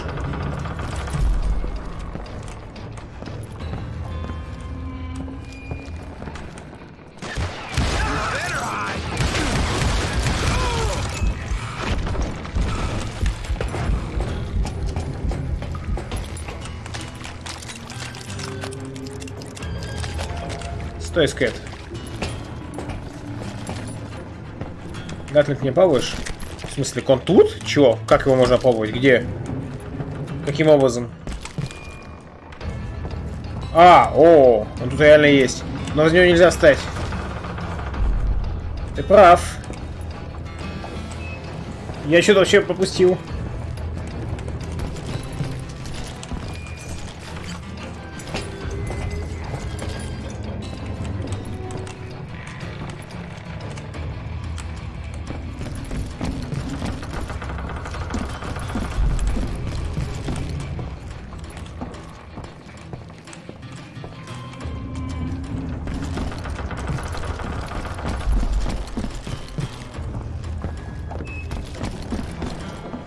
Right about then, much to my relief, the vigilantes finally arrived.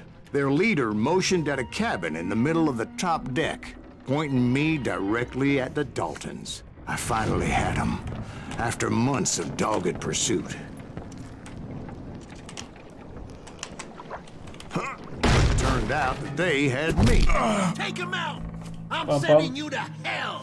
Да, подозрительно, типа, что он тут делает? Откуда здесь взялся беззаконник? The Daltons had played me like a fiddle. Apparently, the vigilantes were on their damn payroll. They didn't just want to shoot me. They wanted to burn me alive.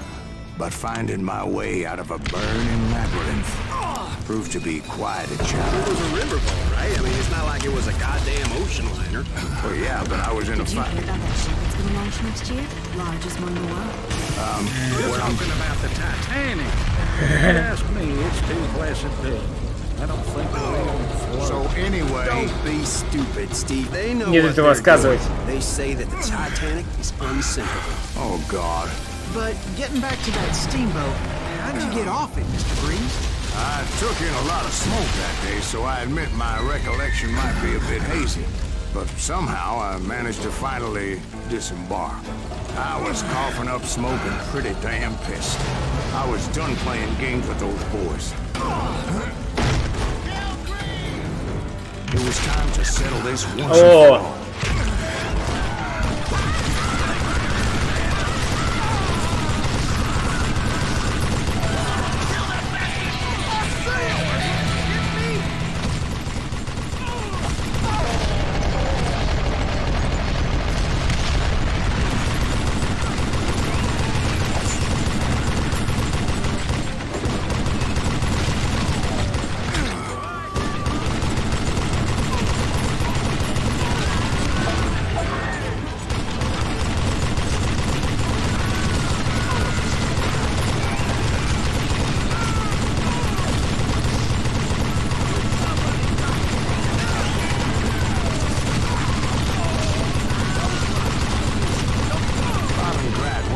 To come at me one at a time.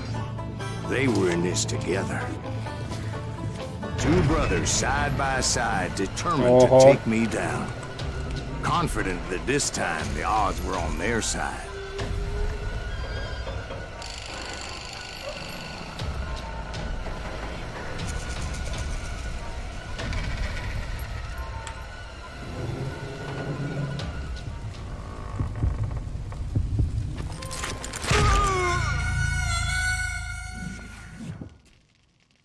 Неплохо.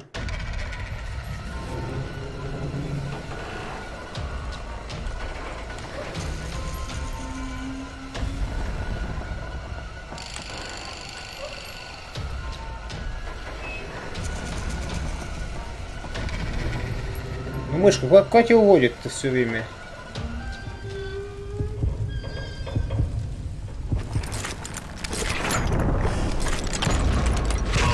Да, блин.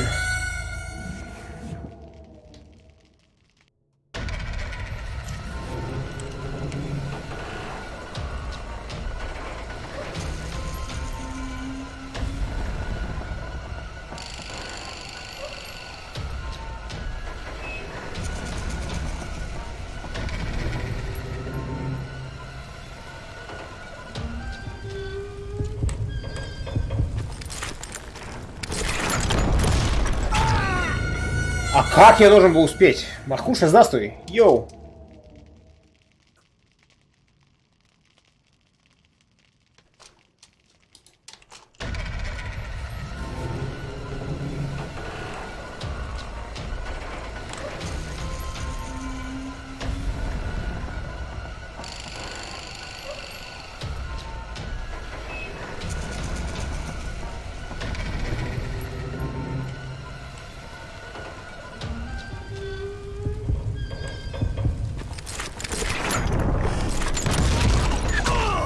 Да! Меня левый, что ли, убивает-то первый? Да ладно, их же двое. Может, это пуля может вернуться Леонео. Так, вроде там клавишу надо нажимать. Confident that this time the odds were on their side.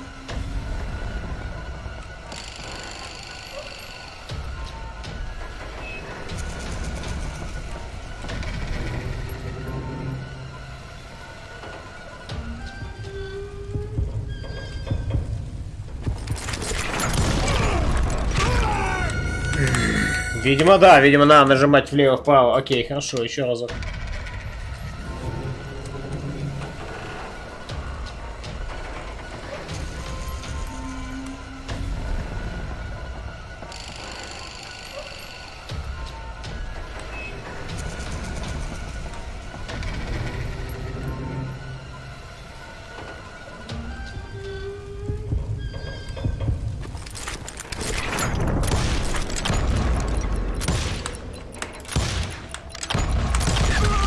Блин, ну я, конечно, на уклонение сосредоточился, но на прицеливание нет. И в итоге вот как оно плохо вышло.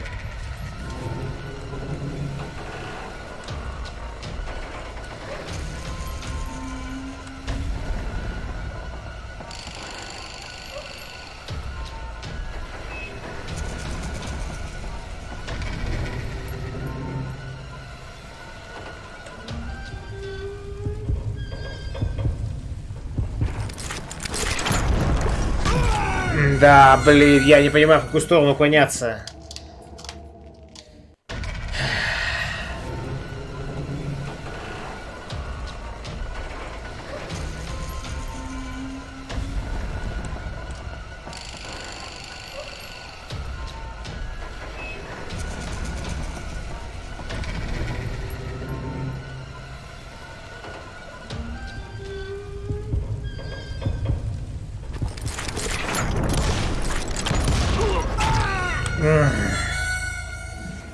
Умер, если играть станет намного более жестоко, чем официалка, я просто специально в ВКП и копить не несу, но купил в этом стиле. Понимаю, Маркуш, я тоже в ВКП не хочу соваться.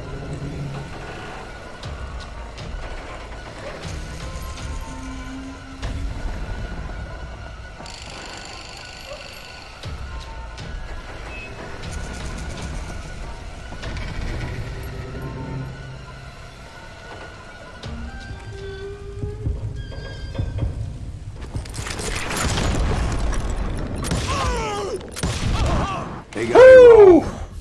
A sad end for those two. If they'd only known that Emmett was still alive despite his wounds. Paroled 14 years later, he moved to California and sold real estate and lived off the legend of that fateful day. And the tragic death of his two brothers. Честно, убито.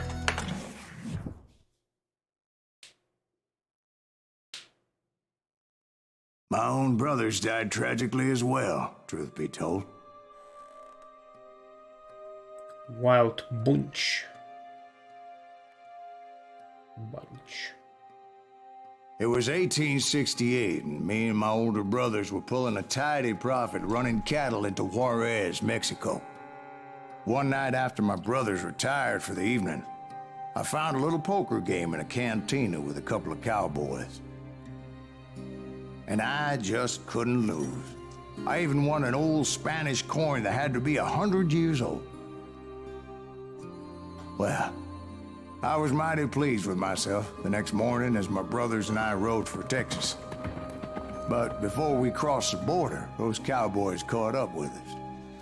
It was Johnny Ringo, Roscoe Bob Bryant, and another asshole named Jim. They wanted their money back and everything else we had.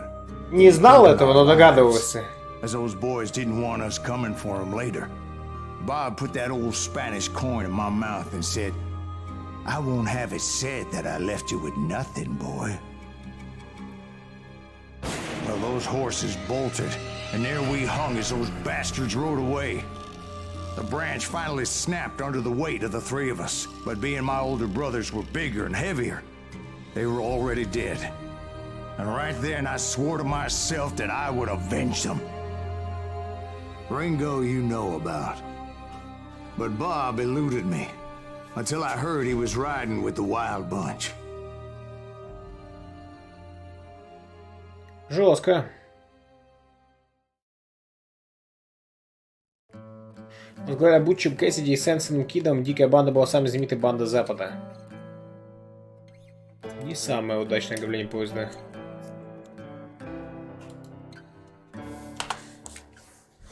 I'd been on their trail for Надо бы months, заканчивать на ever самом since they деле. left their hideout in the Bighorn Mountains.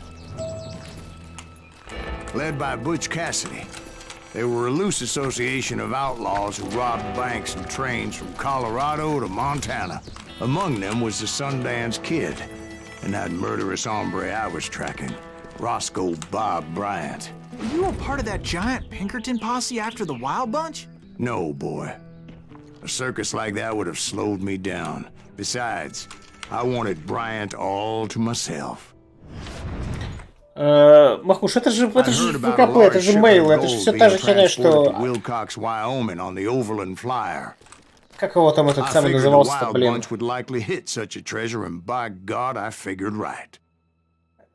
Амиго, Mail.ru агент, вся эта херня. Нет, нет, это надо держаться подальше. Ни в коем случае. Так, что, рейнджер максимально вкачан? Будет с пиздяткой во льве. Посмотрите свои вольве мгновение ока, вы сможете когда-то потом возвращаясь в обладанной во льве, то есть на 50% быстрее. Окей.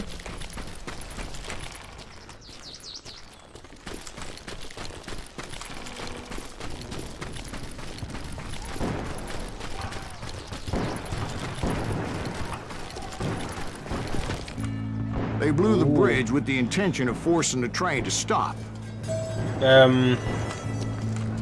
Well, I assumed the Wild Bunch was likely in the still intact part of the train high above, so I had no choice but to make my way up through the passenger cars dangling down.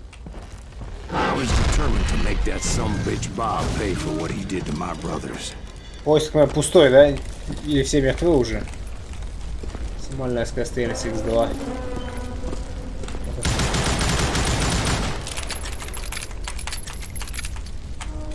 Ну, до этого явления непонятно.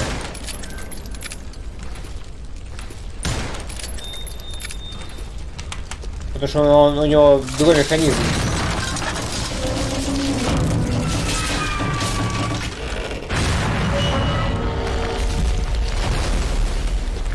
Мои агенты вьюз, которые вы добровольно ставите на компьютер. Да, да.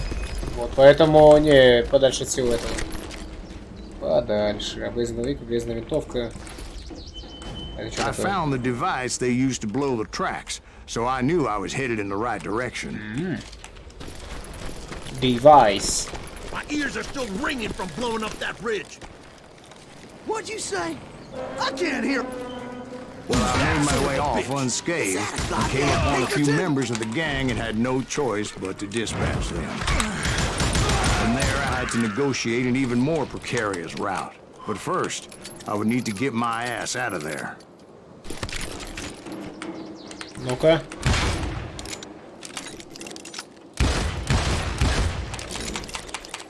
О, как по-другому, да, работает.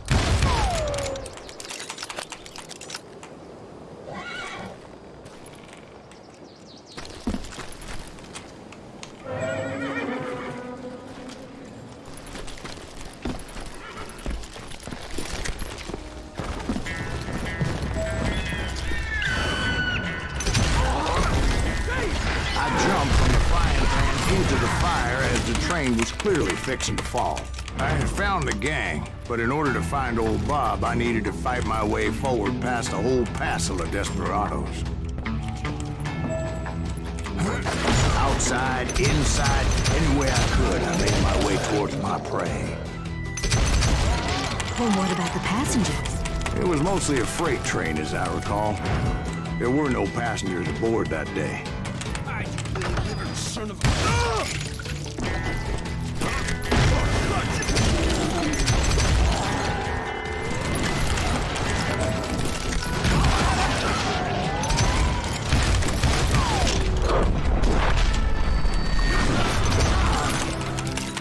Бум.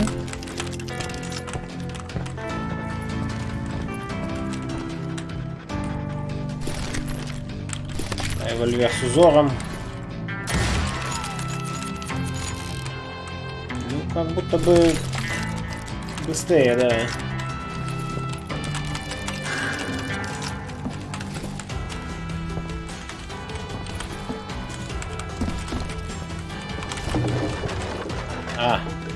As I mentioned before, I am not fond of heights, but I was too busy dodging bullets to worry about falling to my death.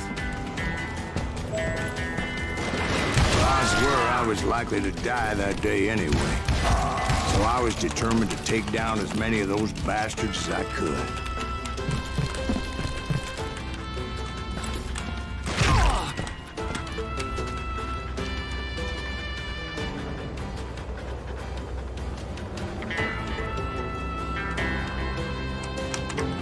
Кто стрелял?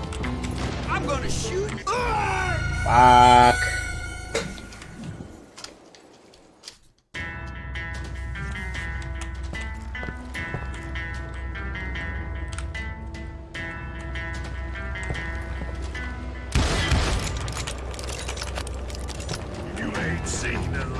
Times it was like shooting ducks in a shooting gallery.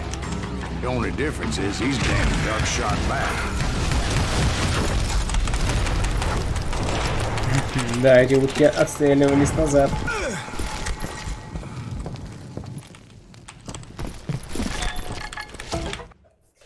Джордж Плосконосый Карри. Джордж Сазерленд Карри, более известный как Плосконосый Карри, был наставником для другого знаменитого бандита Харви Логана.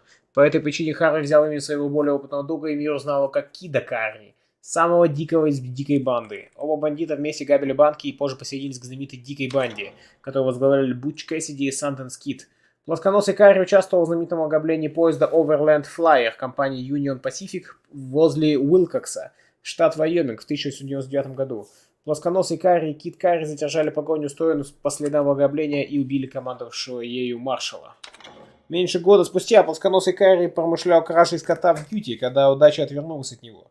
Он погиб от пуль выследившего его шерифа Джесси Тайлера. Узнав эту новость, Кид Карри решил отомстить за своего кореша. Он приехал в Юту и в кровавой перестрелке убил шерифа Тайлера и его поверенных.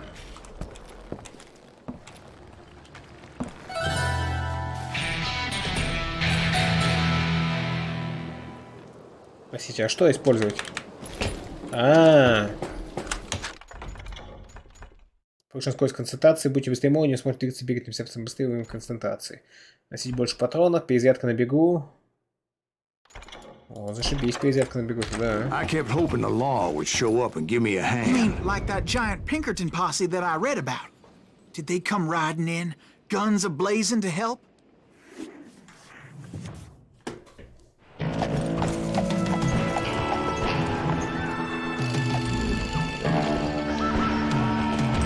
Фига. Джефф Тим Келличев, Лей, Кид Карри, Бутч Кэссиди, Сантенс Кид. Большой отряд против дикой банды.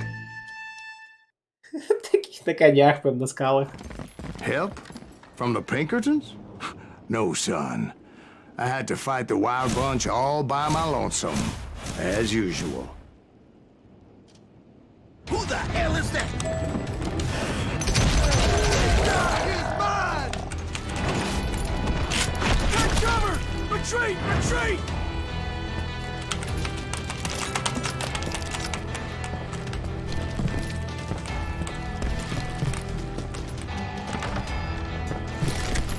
He's killing everybody!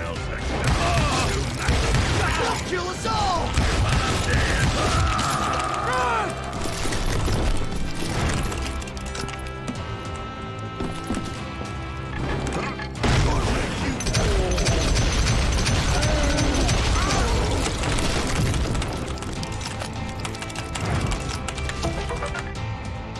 Дыра в стене. Дыра в стене — название укромного убежища в горах Биг Хорн на севере штата Вайоминг. Различные банды пользуются им вплоть до конца 19 века благодаря его идеальному местоположению, которое позволяло легко обороняться. Убежище почти невозможно было взять силой, и настолько же тяжело было проскочить мимо оставшихся незамеченными его обитателями. Кроме того, убежище было хорошо оснащено и обеспечено припасами. Построенные здесь хижины давали кровь и суровые зимы, а в золотые годы дыры здесь были даже конюшни, загон с домашними животными и полный склад еды, который все гангстеры в своих же собственных интересах пополняли как могли. Самыми знаменитыми обитателями Дыры в стене без сомнения были члены одноименной банды Дыра в стене, которая в сущности была альянсом двух разных по величине банд, включая дикую банду Бутча Кэссиди, прославившуюся самой длинной чередой успешных ограблений банков и поездов в истории Дикого Запада.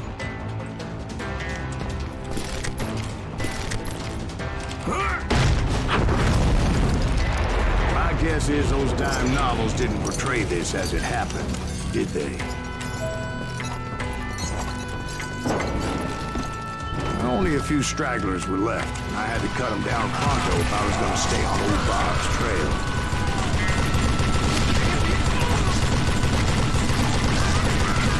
Турели.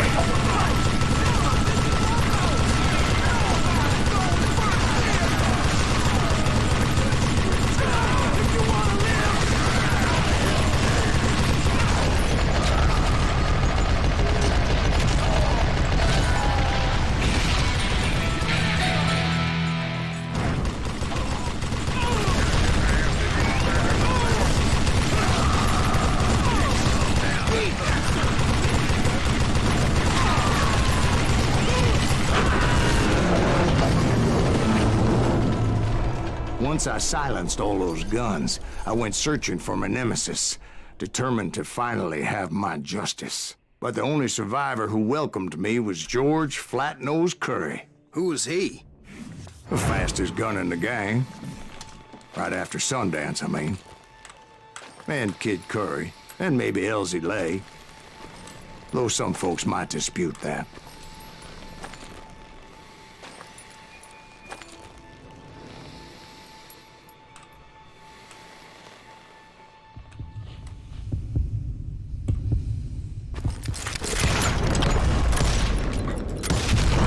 On that very same day, Butch Cassidy and the Sundance Kid decided to leave the Wild Bunch behind and decamped for South America.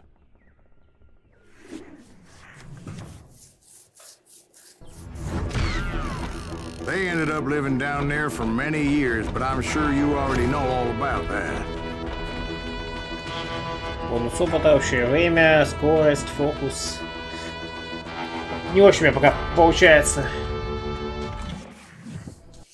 Убивать их так. Так, ну почему, посмотрим начало и заканчиваем на этом, я думаю, господа, на сегодня. Час 32. Сразу здесь утверждаешь, что что-то там, что-то там.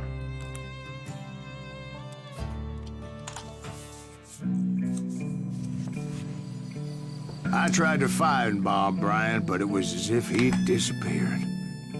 Я-то постоянно параноик, я на военную работу, хоть и на космос, если моего компа утечет, руки крутить будут именно ко мне, а остальные такая, говорит, похож.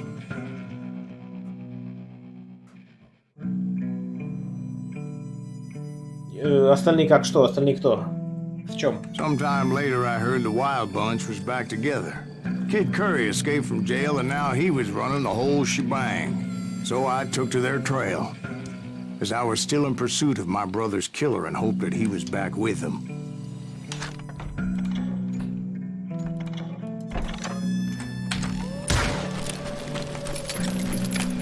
Да, работает. Что ж, that's it, господа. Пойду попытаюсь поспать. Днем что-нибудь постримим с вами. Не знаю, какую-нибудь там готику, наверное, героев. Вот, что-то такое. Спасибо, что смотрели. С вами был Скэтман. Приходите еще. Если вам понравился стрим, вы знаете, что делать. Если не понравился, вы тоже знаете, что делать. До новых встреч. Поки-поки. Пока. Увидимся с вами. Есть что. Пара-па-па-пи-пу-пам. Пи-па-пу-пики-па-пу-пам.